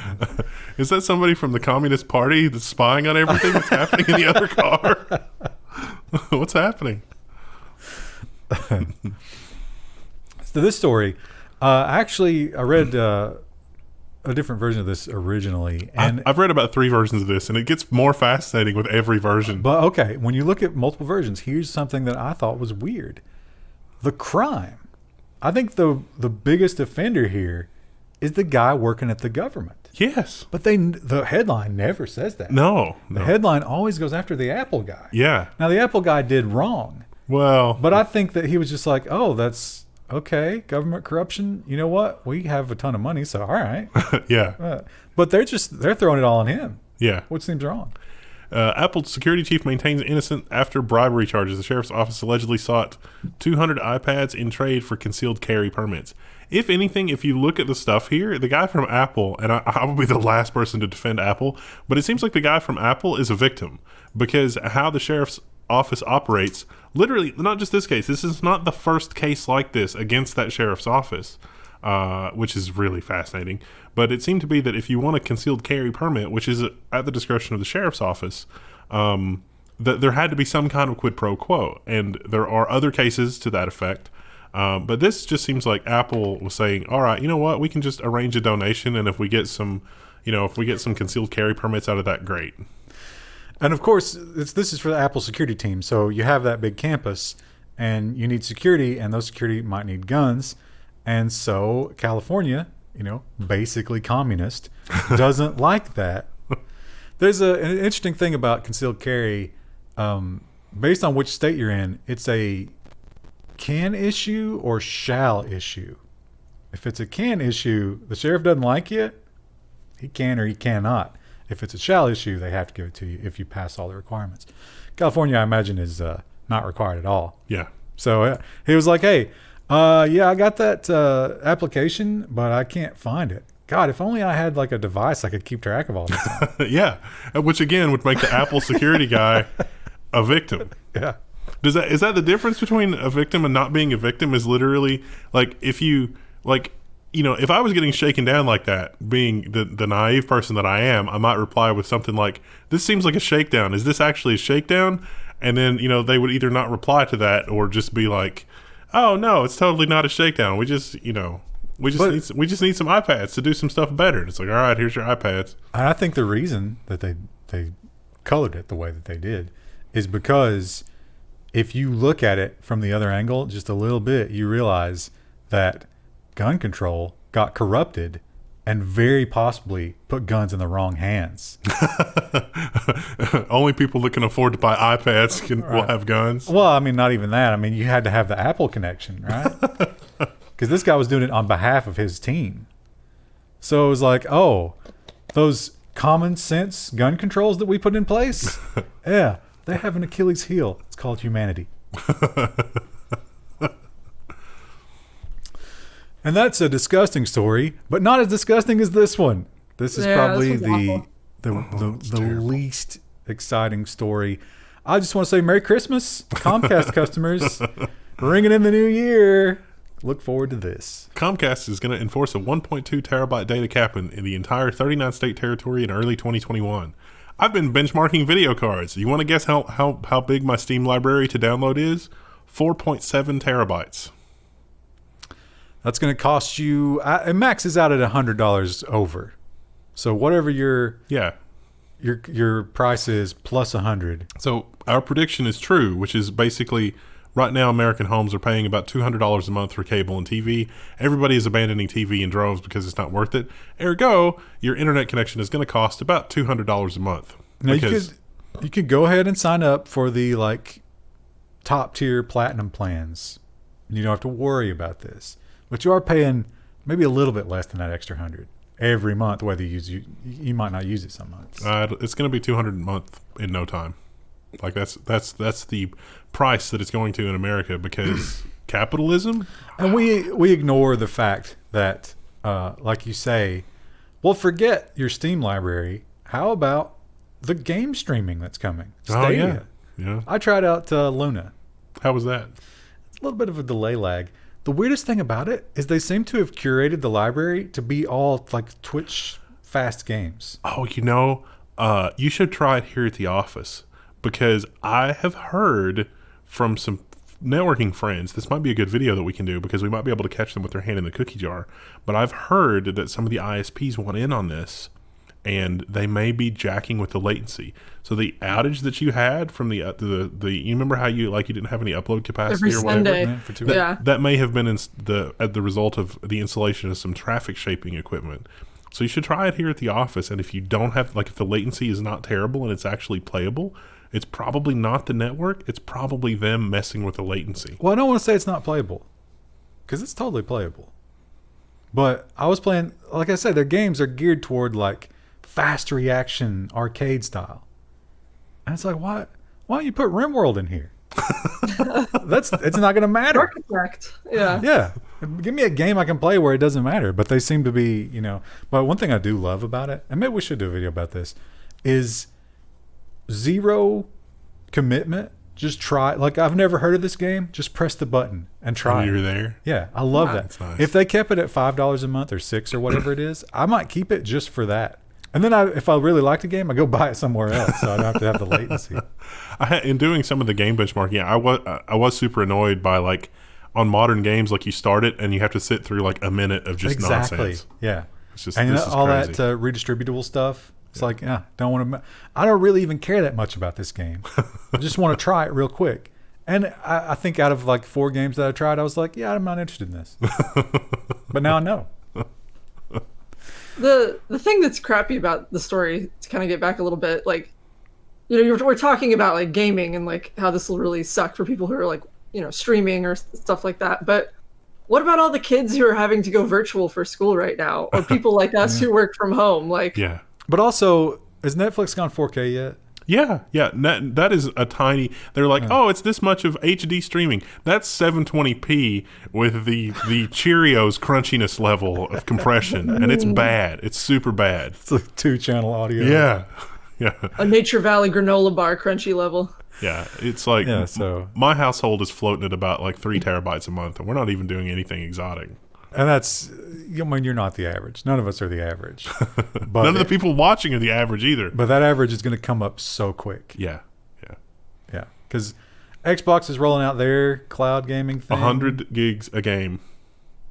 Is that the average download for the new Xbox? Yeah, the Call of Duty games are all I think it was a Call of Duty game was 180 gig. Wow. So if you have to replace your hard drive on your PS5, that's going to be $100. Just set aside an extra 100. Now Amazon killing it, as we said, hiring a bunch of people. You know who's not hiring a bunch of people? IBM is planning to shed about 10,000 people in Europe ahead of a unit sale. So Merry Christmas to those 10,000 employees. Sorry. Quick rearrange here.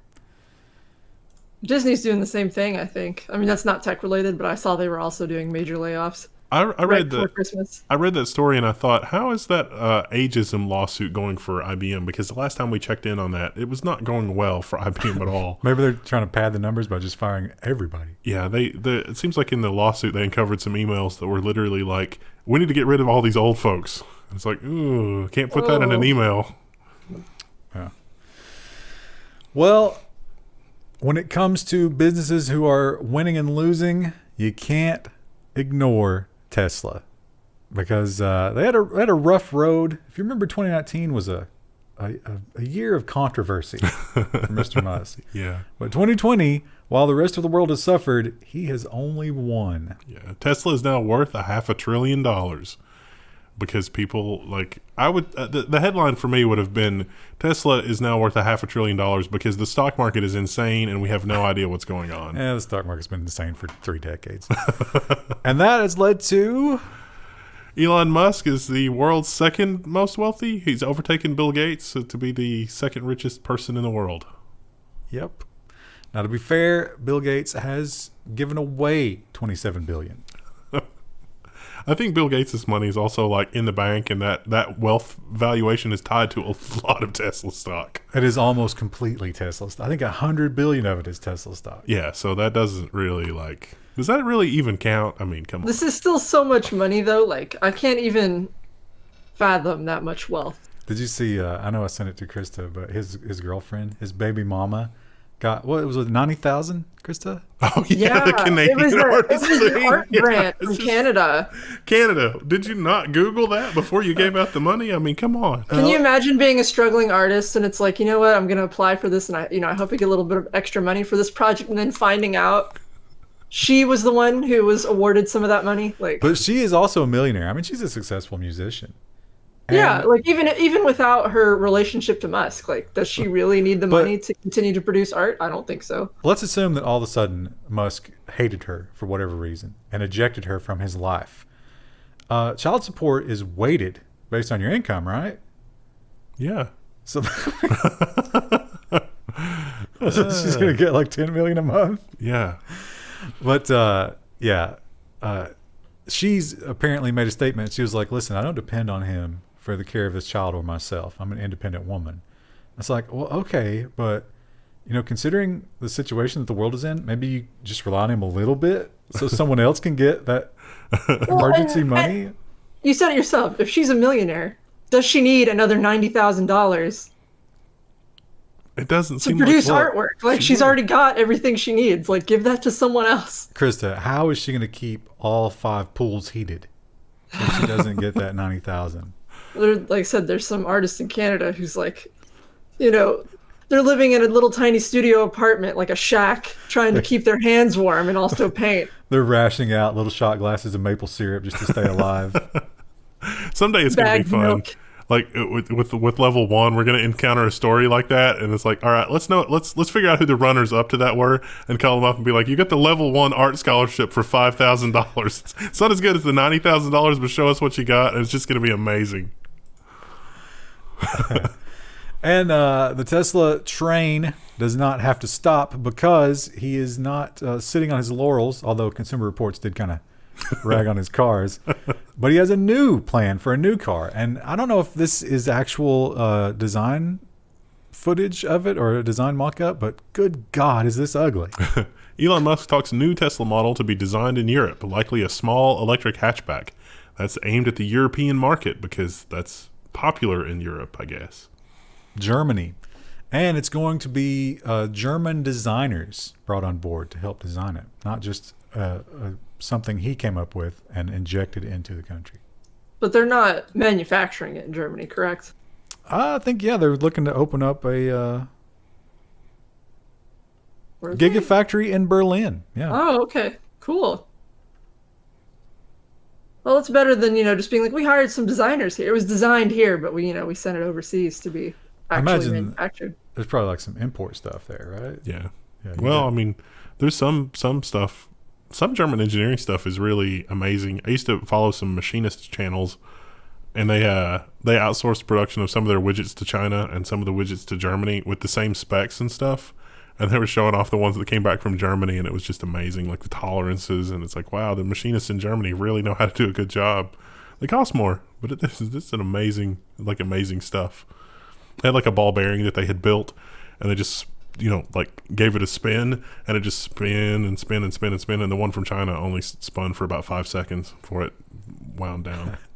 I was reading about in World War II, that was true even then. But what most people saw as this like perfect IBM driven machine was actually a bunch of wildcard engineers doing amazing work, but with no standards. So like a tank would break down and they'd be like, I have no idea where we're going to get this spindle. He made it himself. Wow. That's incredible. I like the thing about the Singer handguns, because one of my family used to have a Singer handgun, because they did a trial run of Singer handguns, and they were like, these are made too well. We need you to make radar parts. You don't need to be making handguns. Well, Musk's other business that seems to be doing quite well is, of course, the satellite internet. We're all waiting to get that, maybe.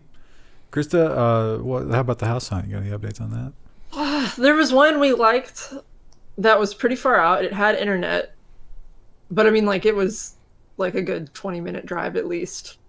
And so it was like, I don't know if we want to live that far. I don't know. It's almost like there was a holiday over the weekend too, so like they didn't post a lot of houses. And I was disappointed by that. That was their mistake.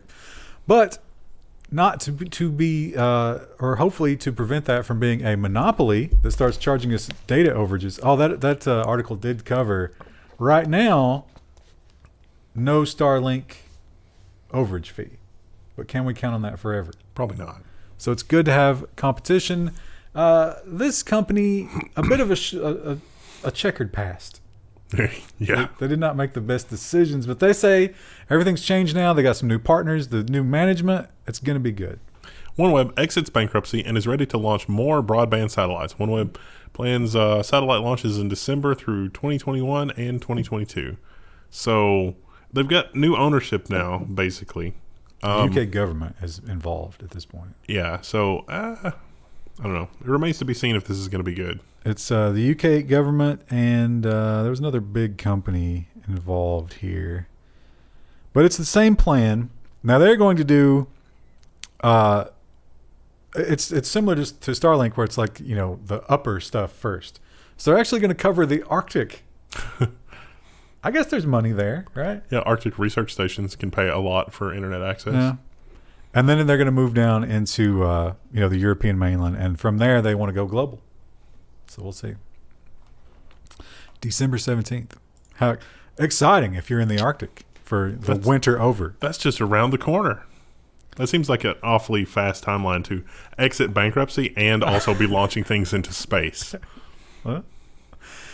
You think they'll have to use Starlink to get up there? Or, not Starlink, but SpaceX? SpaceX, yeah. Yeah. It's like, ooh, it'd be a shame if something happened to your satellites on the way up. Oh, we have 100% success rate unless your stuff's on board. Weird. It's weird how that happens. Now, we have talked a lot about cars and technology in cars and the creeping surveillance that is coming. And to be fair, it's here. We're being surveilled in our cars. You don't always know it. Now, in the case of something like Tesla, you do, because it's, they advertise it. But every car company is doing it. General Motors is certainly on that bandwagon. And now they're saying kind of the thing that we've always talked about, like your social credit score, like your driving score. OnStar does this. I've witnessed it because I have an OnStar account. And I was like, wait, what is my driver's score? It was not good. It's 80. Too many accelerations, they say. And so the man is oppressing me. And so they're saying, you know what? Well, let's just cut out the middleman. General Motors launches OnStar Insurance Services. It's going to use all that surveillance data of watching you drive to, give you a rate, and yours is not going to be good. It's already not. Although I have a clean driving record. You have a clean driving record, yes, but this thing is like, I don't know. Yeah, that's. I saw that 80 and I was like, that's garbage. What are you holding against me? I'm a courteous driver. Yeah, it was hard acceleration and hard braking. They don't care for it. You gotta go fast. It's like Sonic. Gotta go fast. You only buy cars that are really good at both of those things. Yeah. So. Yeah, we're going to sell you this 6.2 liter engine, but don't drive it fast.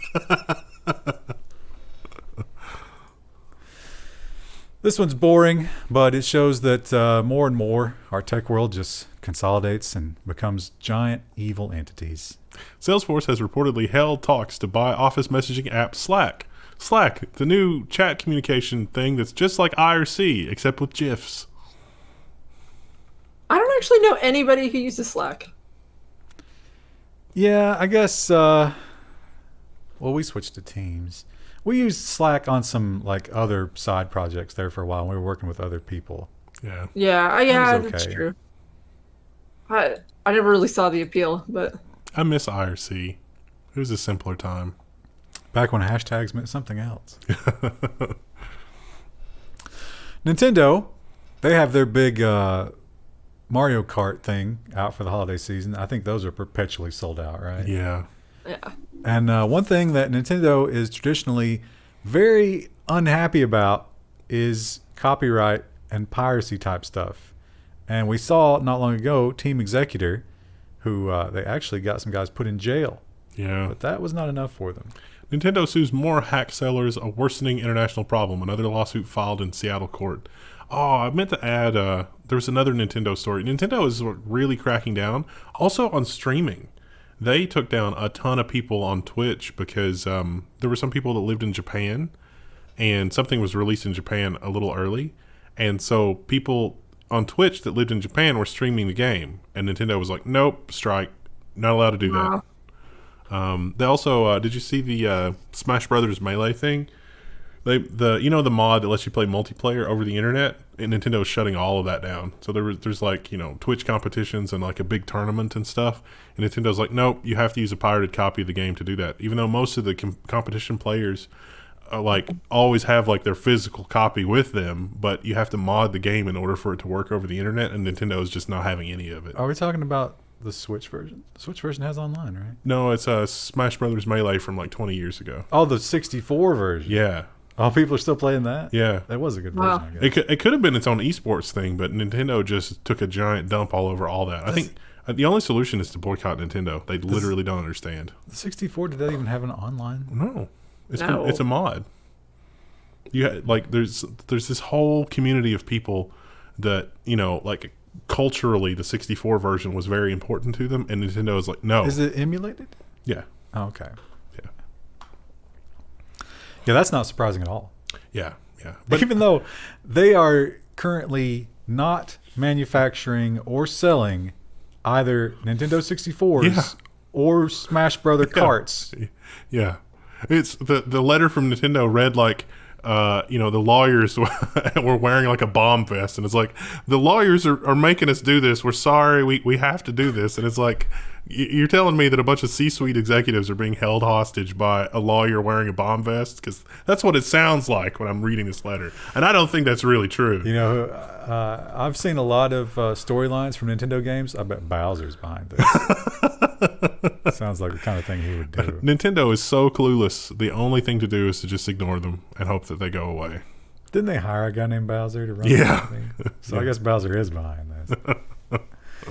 Well, Nintendo, they might not want you playing online, but you know who does? Microsoft. And they're looking to... What's interesting, because as they release their next-gen platform, they're also talking about removing the necessity of it. Microsoft hints at turning Xbox into an app for your TV. You should be able to stream Xbox games to your TV soon. This is something that I suggested when the Surface, remember the Surface Pro, when it first launched? It was like, why don't we have a Microsoft App Store app that just streams from your Xbox? We should have that immediately. We didn't. Not immediately. Yeah, I tried Luna on the Surface with a controller. That's fine. But my Surface, the battery, I have to keep it plugged in to do something like that. Oh, I've got a lot of practice replacing the battery if you want to give that a shot on those. Yeah, if it ever gets to the point where, it's basically just a bedside item at this point. I don't know. Maybe I'll get a new one someday. This was a terrible Financial Times paywall again, and then when I looked up an alternate source, it wasn't very exciting. Nope. It's kind of a press release. It was a press release. type of thing. Whatever we'll say. That. Rip. Dyson pledges new investment into AI, robotics, and batteries. Now, the one thing that is exciting here with the Dyson pledge about the batteries is that the battery technology is not based on lithium. That is the most exciting thing. And they are ready to break out of making vacuums, but we're not sure exactly what they're making other than the batteries. But they're excited about it. Yeah. If the battery technology is good and has the energy density that they say, then it will be good. China has previously announced an ambitious new space program, and finally, we will get to see this little robot go off and attempt to do his thing. China launches an ambitious mission to land on the moon and return samples to Earth. It's going to bring 4 pounds of material back from the moon. That does seem ambitious. How many does the one from or how much the Japanese one that got the asteroid? Do you think that one had like 3.8 pounds? China was like, we're getting 4. I don't know. Getting material from the asteroid is even more impressive because that's just off in the middle of nowhere. Yeah, that is a more impressive thing. But hey, moon rocks are valuable, right? Yeah. What's an ounce of moon rock? Very expensive. Technically, it's all owned by NASA. So there were some astronauts that took some with them and they died, and NASA has shown up to collect them from the estate. They're like, you can't sell that. We own that. What if China's going to flood the market? Chinese moon rocks. You make it sound like a drug. Like, you got that Chinese moon rock? Krista, it's so funny that you say that. Because moon rock is a kind of drug. Is it? And what is it? What is it? What does it do? well, why is it so funny that you would ask? Is it pot? It is pot. Oh. It's a fancy kind, but the comments will be happy to tell you. Yeah, there's going to be like long comments this week about that. Hey, as long as we get that engagement, that's all that matters. Hot engagement challenge.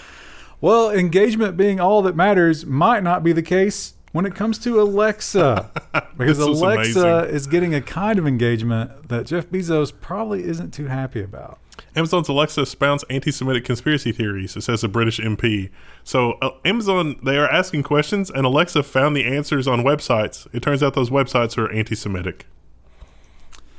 Now, some of them, it was kind of like, is Israel responsible for war crimes? And I would say, yeah, most Western countries are responsible for war crimes.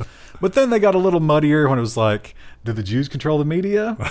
Alexa answered in the affirmative for that. Would you like a demonstration? Hey, Alexa, do Jewish people control the media? Oh, they've already fixed it. And so it's like, here's something I found from the article Jew Watch. They get more and more absurd the longer you read. Like in this article, I was like, well, that's pretty bad. Oh, that's awful. Oh, no. Like, Yeah.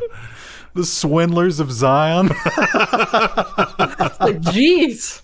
You think Alexa. maybe some keyword flagging in the Alexa results. There's probably keyword flagging in our monetization at this point. No. That's true. We probably lost our monetization for that.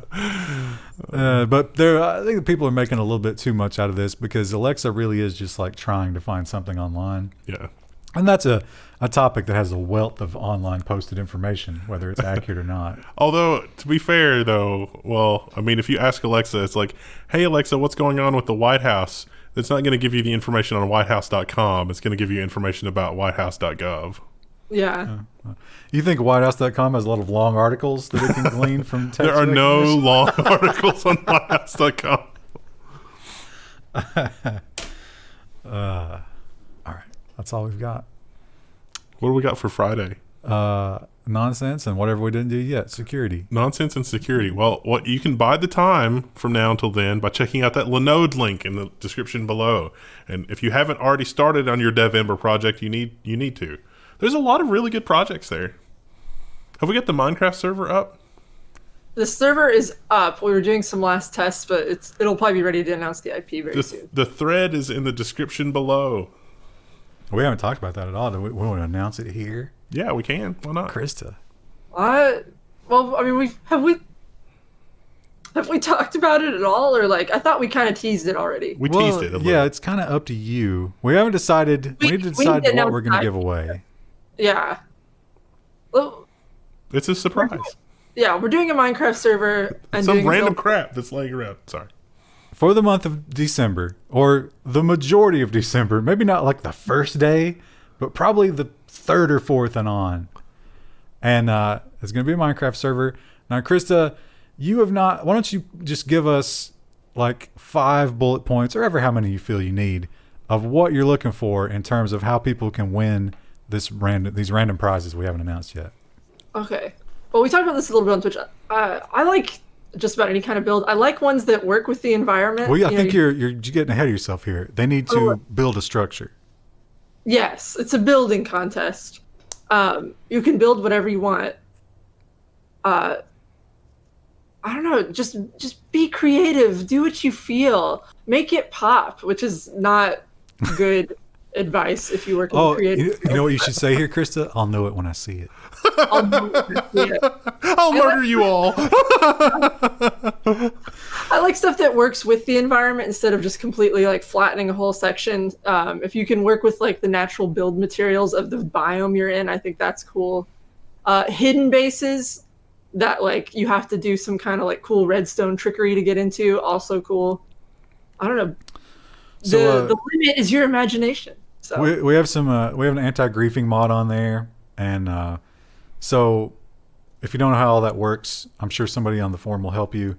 Go in there. You get more space to build the longer you spend on the server. Right. So don't get discouraged if you're like, what am I going to do with a 9x9 section? Well, the more you play, the more stuff you do, the more area you get. And build something cool. Maybe you win. That would probably be some kind of piece of hardware, right? Yep. Yeah. Something we mail you. It could also be coupons for stuff on the store. That'd probably be like a third or fourth prize. Yeah. You're going to get something physical for that number 1 slot. Yep. Yeah. And something pretty decent.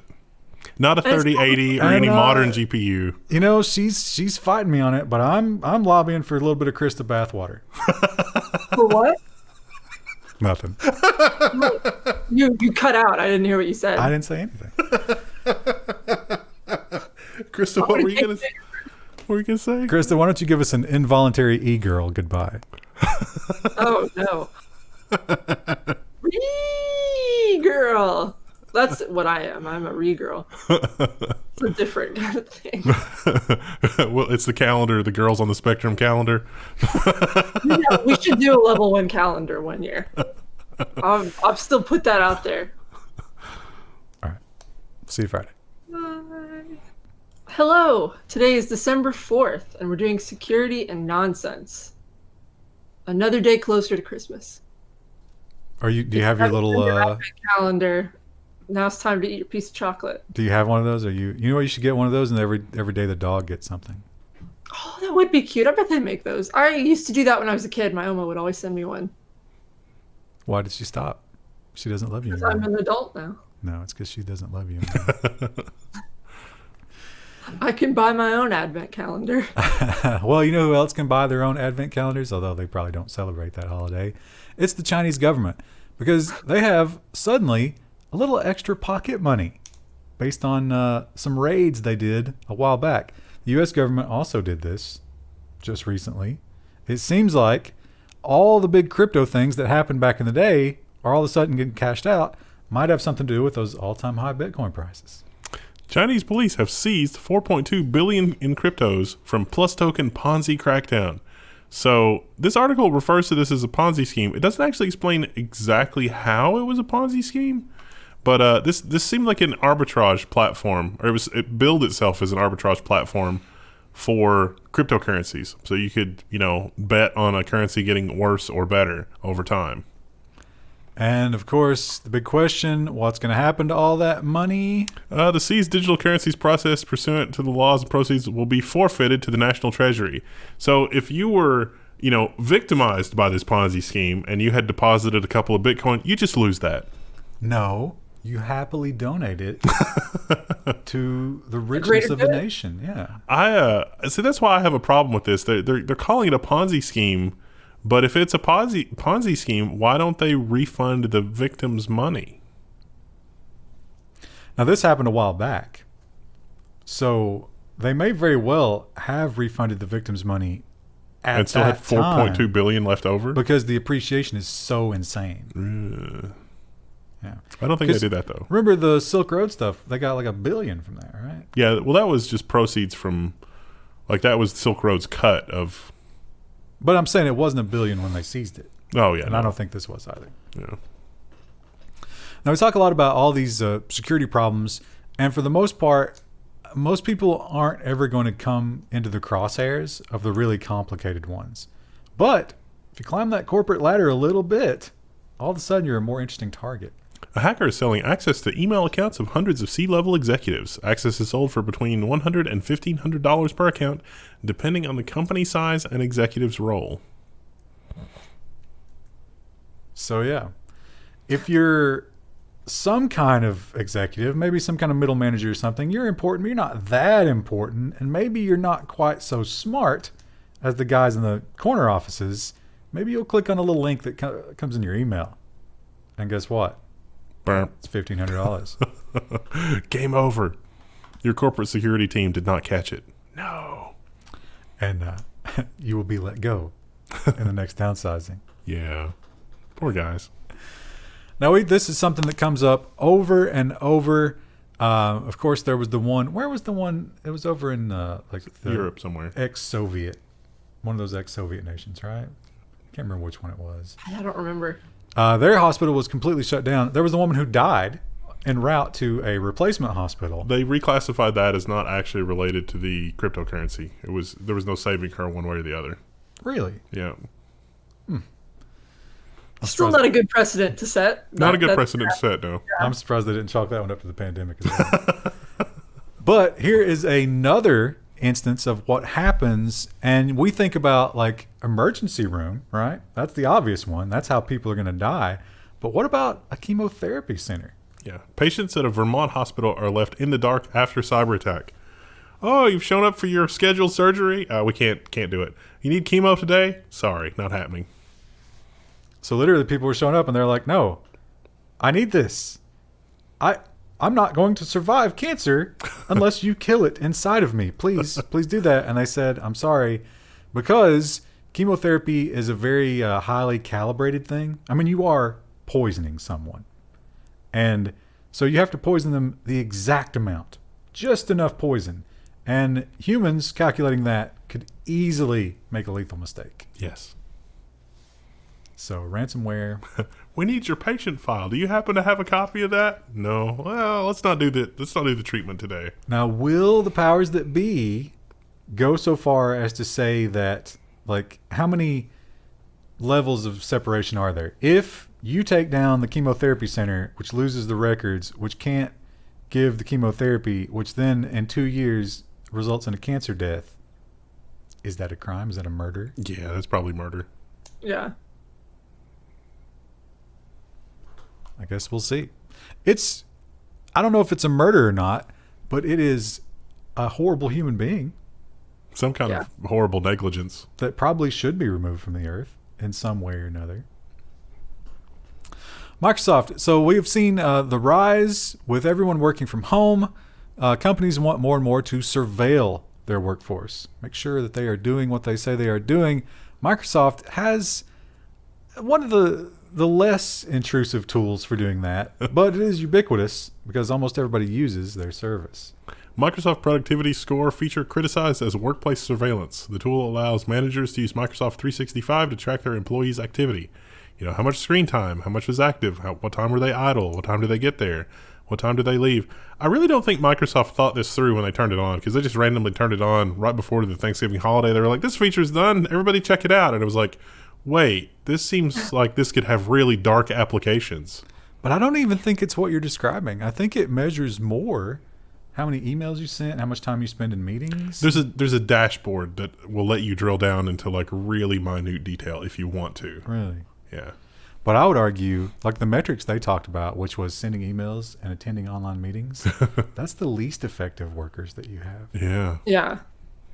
I can't tell you how many emails that I ignore in order to get things done that are worthwhile. It's a lot. Wow. Could have made these two stories better sorted. Oops. So if you're not going after chemotherapy centers or emergency rooms or, whatever, research hospitals, there are some private practices when it comes to healthcare that could be very juicy for your online attacks. U.S. Fertility says patient data was stolen in a ransomware attack. Oh, this is going to be such use to the KGB. It's going to be amazing.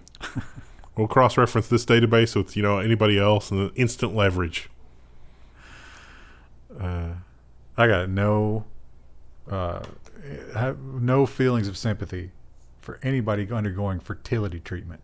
The universe doesn't want you to breed. Stop it. Yeah. We don't need another copy of you, I assure you. A couple of bad database configurations this week. It's nothing new. Same story. Sophos notifies customers of a data exposure after a database misconfiguration. This seems to have been a sales database, so like more on the CRM side, name, email address, phone number, some other information about the products you're interested in. But it's surprising that this would happen to an antivirus company. Little embarrassing. Is it surprising? Well, little embarrassing. I'm sure the hardcore antivirus engineers were nowhere near what went wrong. Probably not. But they are embarrassed, I'm sure. cPanel is a big web software. A lot of people use that and had a pretty incredible security problem. Although you did already have to have the password of the server. Yeah. So it's not like they could just break in. But if they phish you, oh boy. 2FA bypass discovered in web hosting software cPanel. It's already been patched, assuming that you're fully patched up on your version. But more than 70 million websites are managed via cPanel software, according to the company. And I think they're raising the rates at the beginning of the year again. This was a situation where if they knew your username and password, they could just spam the two-factor authentication, like it's like a 4-digit PIN or 6-digit PIN or something like that. But you could rapidly spam it, and it wouldn't reject it. So you could just keep guessing until you got the two-factor number. That seems kind of dumb. And with that number of digits, they said it took them 2 minutes. Yeah. So it was a URL spoofing thing, or not spoofing, but you just enter in different numbers. That's not it. Nope. Try again. Nope, that's not it. Try again. Oh yeah, that's it. Sounds good. Now we talked about all the different tracking that was discovered in those Chinese apps that India didn't like.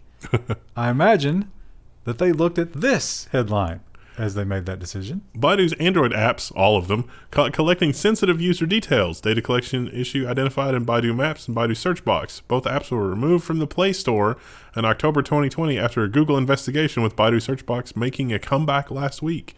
It's got to be extra mega bad for Google to take it out of the Play Store. I mean... Well, it's weird because they said that... So somebody figured this out and reported it to Google. And in the Baidu press release, they were like, oh, no. What that tracking that we were doing, that's okay. They've approved that tracking. They found some other tracking, and we're working with them on that. So I think about even like what he found wasn't so bad, but when then the Google engineers got to looking at it, they were like, oh no. Is the Baidu logo a dog's paw? Yeah, I think Yeah, so. it looks like it. I've never seen that before. Listen, I'm just going to stop using computer. When I have to worry about, when I download VI from somewhere and I have to like worry about whether or not VI has got some package telemetry in it, that's the end of computing for me. No, it's not. It could literally be like every fifth key press could be a needle, a hidden needle. That would still and probably... you'd still do it. Maybe, yeah. You'd be sitting there with like a thimble on every finger. He might switch to like working on cars or electric or like, working on hilariously outdated operating systems. So I'll be sending you all my emails from BIOS. Or have a service that, writes them out into a physical letter and sends it. Oh, that'd be pretty cool. You're describing a typewriter. No, but there would be a robot that folded it and stamped it. Oh, right. How do you know the robot's not tracking you? That's a good question. One of the SDKs in the robot is reading the letters. I didn't even know. Well, Krista, that it's an excellent segue into This, and again, we'll come back to your mom. I think this is something she needs to see, because when it comes to Internet of Things, we know that they're terrible. We know that Ring spies on you, right? And that cops can watch it and stuff like that. But Ring does have relatively is a big important word there, but relatively competent security. Now, after the incident from last year. Relative to whom, you may ask? Is it me? Am I reading it? Smart doorbells for sale on Amazon, eBay. Come stocked with security vulnerabilities. Surprise! Said no one. So this is not the Ring smart doorbells. This is just other random doorbells that you get on Amazon. Chinese knockoffs. Yeah. So it turns out that they provide attackers remote access by default. There is also the router that Walmart sells. Like Walmart sells some kind of smart router. It came with the pre-installed Chinese backdoor. And they actually, like, without changing any settings, they just monitored these things, and they're like, yep, there it goes. Calling home to China. And it would send, your passwords and stuff. So, yeah, that's unfortunate. If you're going to do the fancy doorbell, I think you go ahead and pay full price. Yeah. Because at least the Ring ones will get security updates. He sung in the history of his entire career. And if you don't know about Heesung, you got to watch Level 1 News. Heesung has never issued a patch. Ever done it. He would rather sell you a new device. All of his code is perfect. We could only hope to be as perfect. We got the big new Apple operating system update, and it's been controversial. Yeah. To say the least.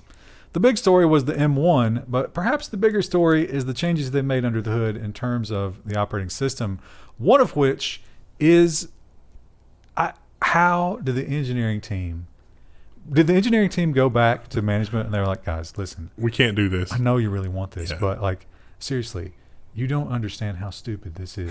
And management was like, we must have this. Clean out your desk and send your replacement in to talk to me. And eventually, after they cycled through that like 5 or 6 times, they found a guy who was like, all right, I'll sign off on it. Yeah. Whatever. I don't care.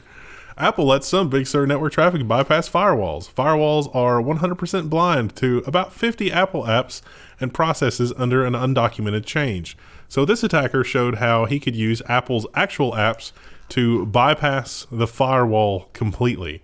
So he built his own command and control server that could not be detected or blocked by the built-in firewall software. Now, I guess the article goes on to say that you could still use PF, packet filter, to do it, but third-party firewalls can't do it, which this seems like an incredibly stupid and broken design. Like, even for Apple, like, astonishingly stupid. Not only that, but completely unnecessary. It only exists to protect the telemetry. Yeah.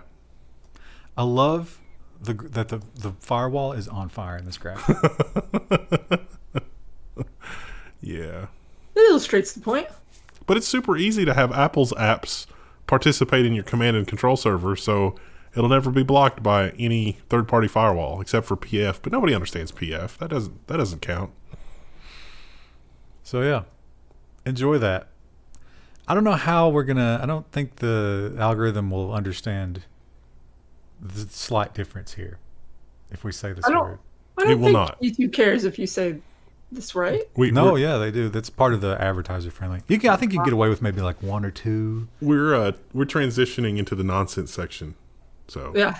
This is the first story of the nonsense section. So in Austria, not Australia, they have a town. It's got an unfortunate name. I imagine it was named without them knowing any sort of English reference, but that is a slang word anyway. So maybe they went to the dictionary and was like, "Is this anything? I don't see anything in here. Name it that." Tired of mockery, Austrian village changes its name. Hope you can read because we're not going to say it. It used to be named the thing in the sign, but now it's named the thing with the G's. It's a word that means sexual intercourse. So they've removed people say the F word.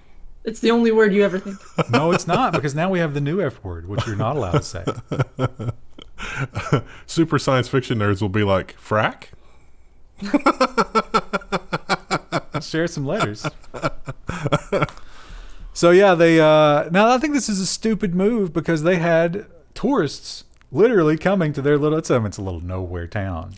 We have Austria. We have this in America though, because if you've ever visited the Amish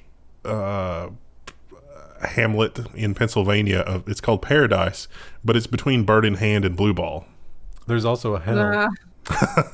Where is it? Is that in Florida? Yeah, probably. Yeah. And there's also here in the bluegrass, Big Bone Lick. I was about to make the same joke. Yeah. That one always gets a laugh when you bring someone here when they see that sign on the highway. But it's stupid to change that because, people come and just they want to just look at the sign. I don't know why, but you guys reminded me of the hillbilly Alexa. It's like, where's the dollar store? Which one? It's a piece up the way. There's so many dollar stores around here. Not dollar stores, Dollar General stores. Dollar General, yeah. It's different.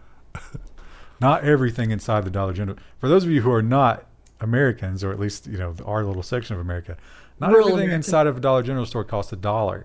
Now, if you go to a Dollar Tree, everything costs $1. Not everything. That's true. Inflation, I think, has forced that business model pretty much out the window. Yeah. Will we ever move to the $2 store? Oh, there's a lot of stuff at the Dollar Tree that says $2. That's probably true. It's mostly like under $5. Just lies. Yeah. Here's a headline that I was honestly more excited for this. yeah, it's I was excited for the headline, and then it's somewhat disappointing, and then you go from interest to disappointment to then just like, oh, that's sad. Yeah. Culled mink rise from the dead to Denmark's horror. So they got infected with the thing, so their entire population was culled. They basically buried them in a mass pit. So it's not really that they're rising from the dead. They're not reanimated. It's the gases. So like they they're weren't very decomposing. deep enough. And the soil was too sandy. Yeah. So it's shifting. They have pictures of the mass grave, but it's paywalled, so you'll have to source that for yourself. Anyway, what is the solution? Pour more dirt on them. Yeah. Heavier dirt, as it turns out. But that's a fun job. What do you think that hole smells like? Well, they can only get infected people to go deal with it, so it's probably fine. That was kind of a terrifying headline to read earlier this week, though. I was like, oh, crap, zombie apocalypse for 2021? I wasn't prepared for this. And here's the thing about it. In all of our zombie apocalypse media and all of the, fiction that we've seen, all the games that we've played, it's prepared us to fight humans and dogs, maybe some larger animals, but a little minks running around, just nibbling at your toes. I'm not ready for You're that. not doing anything against a mink. Is An undead mink. Are mink futures on the stock market? Because they're probably going to be real expensive. What do They're we get from also, them? our chickens Oil and or turkeys fur and stuff or- are getting culled, too. Fur. Chickens can get infected? Good Lord. I don't think it was what? chickens. I've seen two separate stories this last week.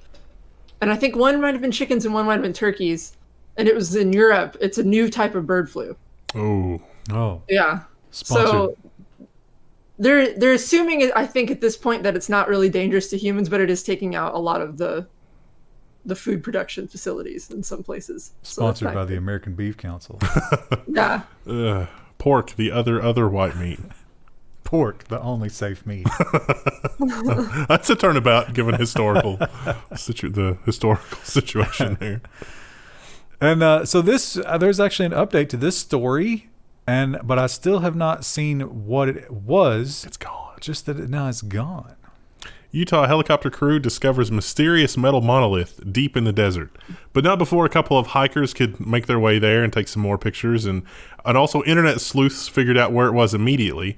It's apparently been here a while because some of the Google Earth telemetry goes back to like 2016 or 2017, so it may have been there since like 2018, but it was only just now noticed.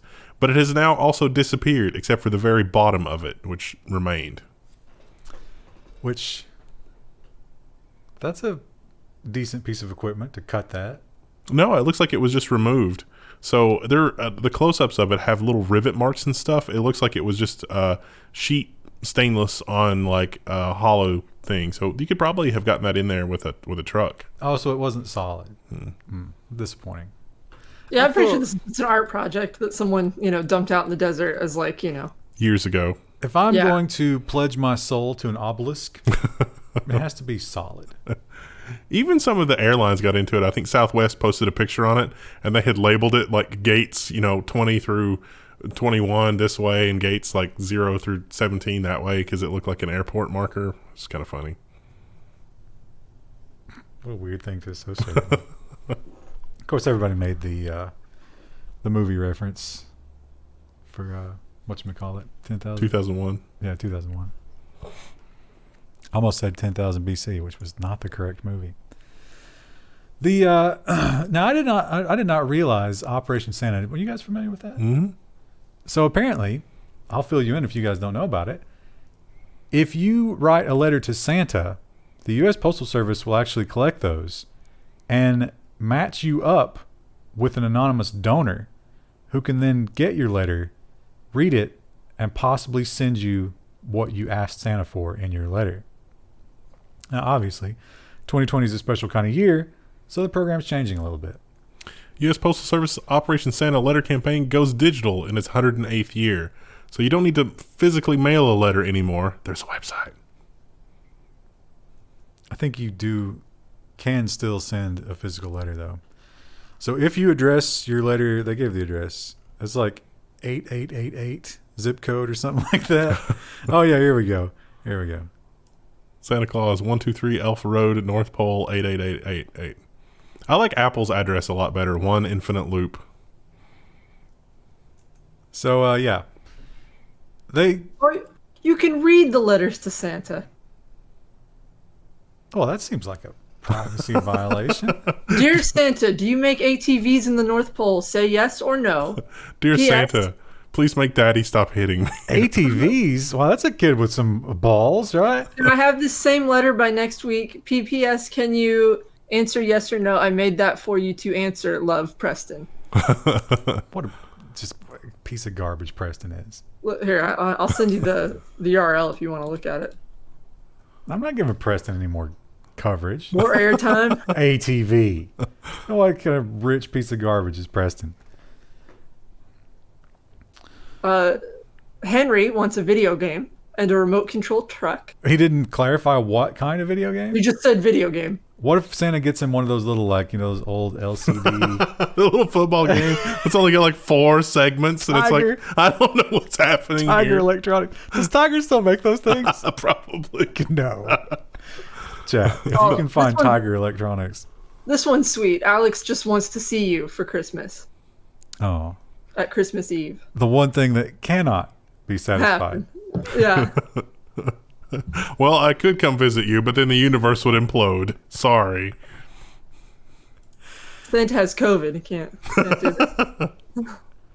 His Christmas magic will keep him alive, but it doesn't keep him from being a super spreader. I love animal stories, so I throw them in whenever I can find them. This one is amazing. I think when it comes to the world of ants, between all the various cordyceps, fungus, and stuff that messes them up, and their weird little mutations, they are maybe the most fascinating of all animals. Leafcutter ants have rocky crystal armor never before seen in insects. It's a new type of mineral similar to dolomite covering the exoskeleton of leafcutter ants. It's probably going to be the basis of some new material that we invent because it's not brittle, it's really strong, but it'll also flex. So it's like the equivalent of being able to run over a car or something, and they're fine. Which means that ants will be destroying our cars soon. So this specific kind of leafcutter ant has never been seen before. It grows in this specific area that has minerals, I guess in the water, which can form this kind of thing. They took eggs out of this nest and raised them somewhere else without that, and they did not get the rocky plating. It's a rare high-level enchant for the armor. Yeah, it really is. And makes them more resistant to fungus, and of course, during battle, harder to chop off their little legs, or their head, or the segments of their body. It's a powerful, powerful mutation. Plus 10 slice resist. I think they probably had to spend like 5-6 creation points for that. Yeah. But it was worth it. Low decks. They went low decks to pay for their rock armor. This is a video, and I did not watch the video. I was going to throw it out, but God, he's so ugly. I mean, just... Balding penguin look at finds him. warmth in wetsuit. Oh. You got to look at him before you get the wetsuit on. I mean, he's just the ugliest little penguin. Is he sick? I didn't watch this. He's losing his fur, yeah. But does that mean he's sick, or is that just he's old? I don't know why exactly, Yeah, it wasn't clear. but there Look you go. at him. Oh, he's so cute. He's not cute at all. He's hideous. Oh, when he puts the wetsuit on. Look at his little arms. Just let me die. He seems to be doing okay though. Do you think the other penguins are like, dude, this is a black tie event, and you just came in a wetsuit? Kind of awkward. He probably does face severe penguin racism. Could be the opposite though. Could be like all the ladies are like, oh, what Tim's wearing. He's looking pretty good. Before I thought he was just sickly and dying, but now. Now, Krista, when you move into your new house, I feel like you got Rue, but Rue needs a buddy. Rue needs a partner. Right. And you could not go wrong, I think, with this beautiful animal. Now, it has been sold, but I feel like you could track it down, find the new owner, make him an offer. Texas woman sells, in quotes, housebroken bison she let wander inside. And they've got a picture, and boy, is it a picture. That's like, it's such a weird image because you never expect to see an image of a bison in a residential home. The only thing that I remember about this article was that they sold it for $5,000. $59.60, almost $6,000. But in terms of meat, I think that's probably a pretty average price for a bison, don't you think? Is Yeah, it? I would think for like a bison or a cow or something equivalent. That's but it's like a miniature bison though. Is it? From that picture, it looks like it. I mean, that's a bed, and it towers over the. If that's a standard height bed, I thought bison were like 5.5, 6 feet tall. you know, I don't know a lot of bison facts to dispute what you're saying. You might be right. Anyway, Bullet. Now, here's the thing about it. Bullet has been, and also his owner's name was Karen. How good is that? Of course it was. Bullet is moving to an outdoor life, and I wonder if he will miss the comforts. Oh yeah, he definitely will. Remember those? Will he have like a shed to hang out in? Yeah, I think he's. I mean, you know, he'll winter in a barn or something, but mostly I think he's Yeah. just going to go live with other animals. Oh, it says a pasture share with 2 cows. He's just gotten too big for the inside. Yeah, he's a big old boy. Imagine like you get up at 4 a.m. to go to the bathroom and you trip over that. There's just a bison in your house. Or he's drinking out of the toilet. What are you going to do about it?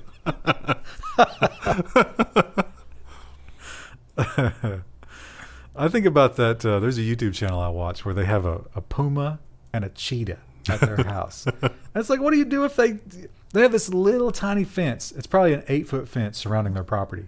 And the cats are just running loose in the yard. And it's like, what? If they decide to leave, they're leaving. Yeah, that ain't gonna stop him. No. That's not even going to slow them down. Well, I don't know. It's in Russia. I don't think you get away with that in the States.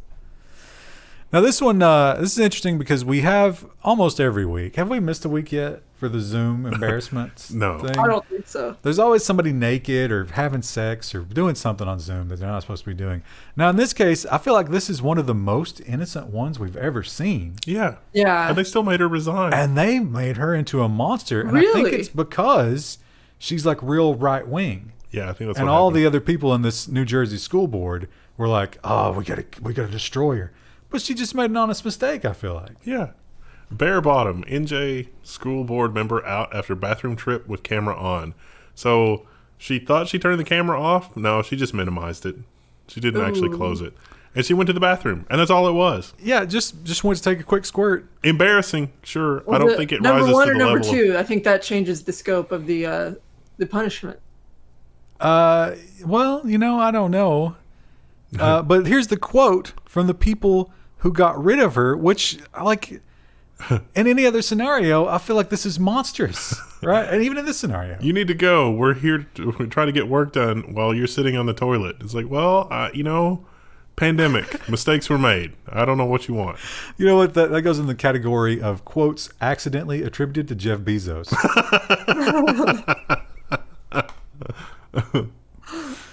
But sir, I didn't even go to the bathroom. I just used the bottle like you told me to. It's too much. Please, sir, don't make me use the catheter again. I've walked 200,000 steps with the catheter.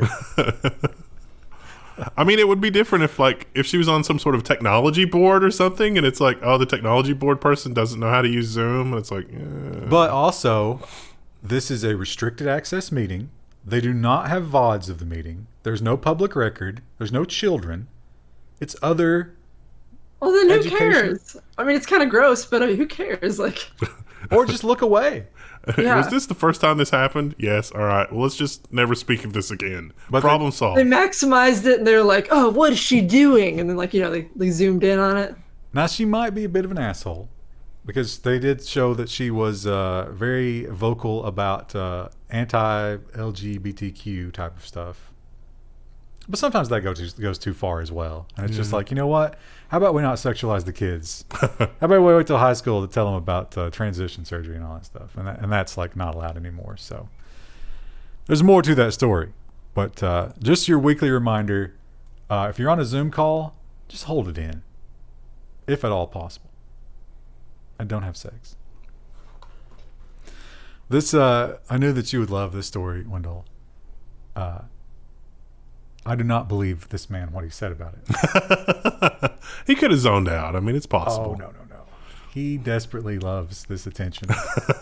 He was courting this, and he's never been happier. BC's Nerd premiere gives the Vulcan salute during swearing-in ceremony. So they've got a picture of him, and it's like you put your hand on the Bible or whatever, I guess.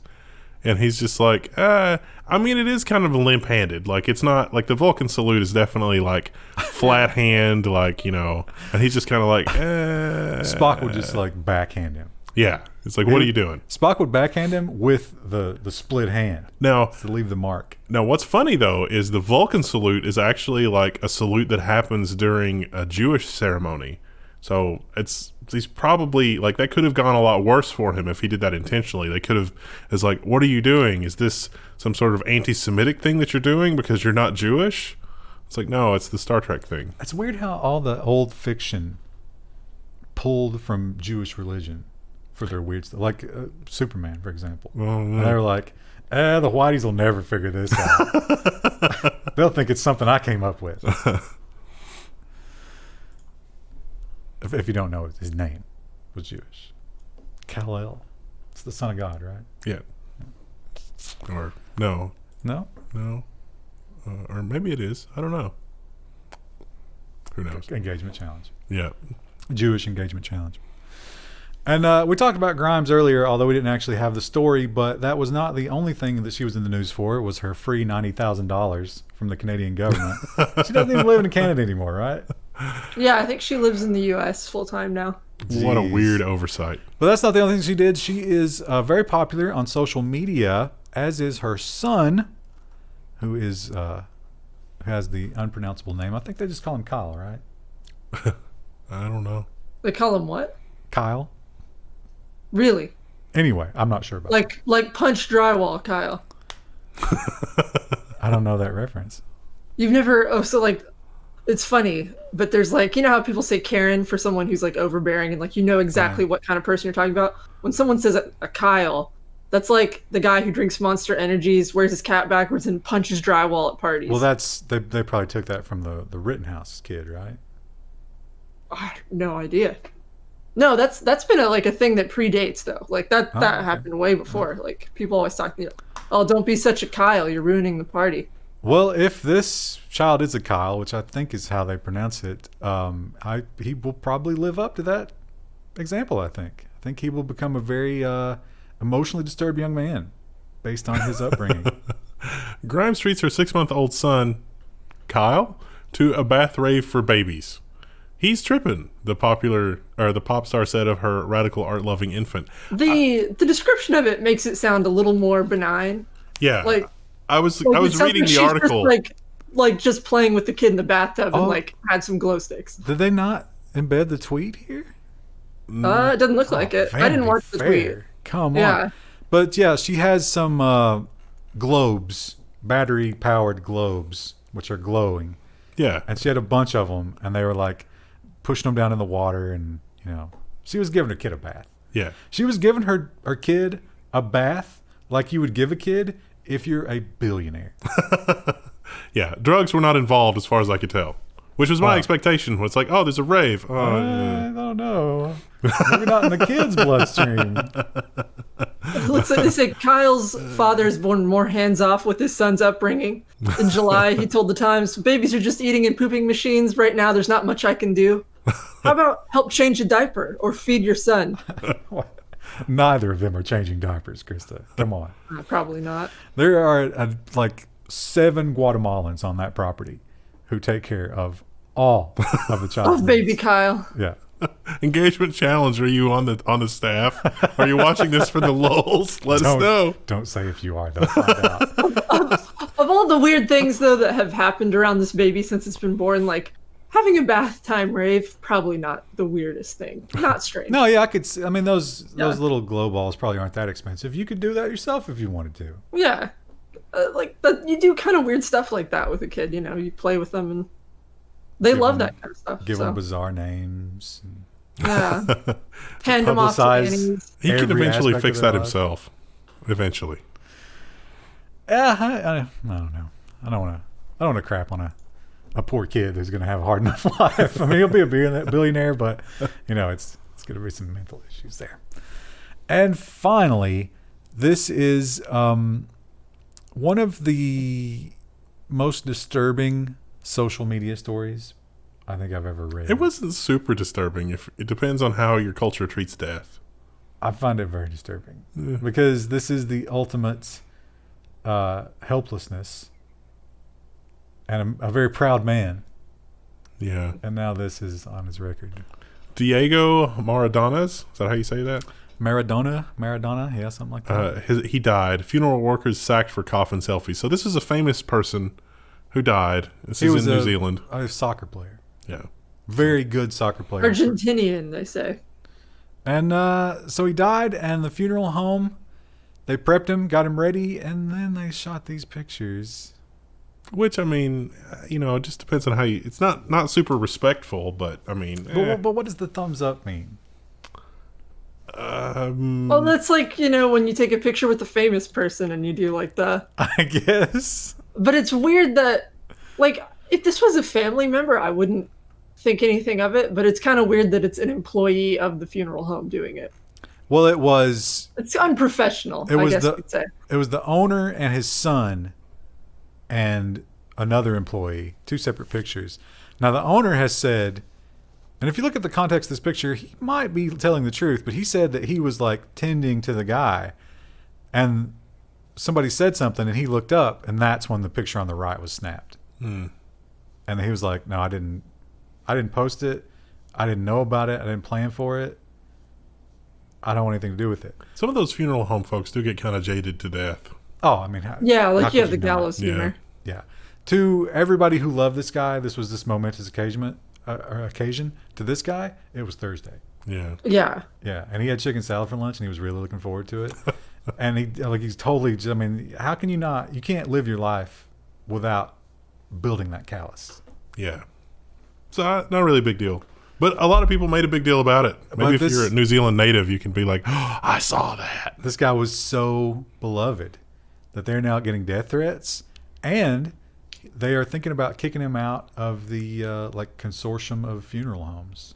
Wow. That's a pretty big mistake. They also have this picture of the coffin afterwards. Again, I think that one's kind of tasteful. Yeah, that's classy. Yeah, that's fine. Some flowers there. Some people just hankering to be outraged about something. I like the read more list of articles. Diego Maradona's wild ride of cocaine, sex workers, media wiretaps, and a fake penis. I don't know if that is speculation, but that is another article on this website. Maybe I overestimated his legacy. Maybe it's not so pristine. That's it for another episode of the Level 1 News. But it's time to go do the Linode thing because Devember is upon us. We are well into December at this point. Where is your project? There's $100 just waiting for you below. Aren't you going to miss out? Am I creating that fear of missing out in you? Because fear of missing out definitely sells things. So get your free $100 in Linode credits below.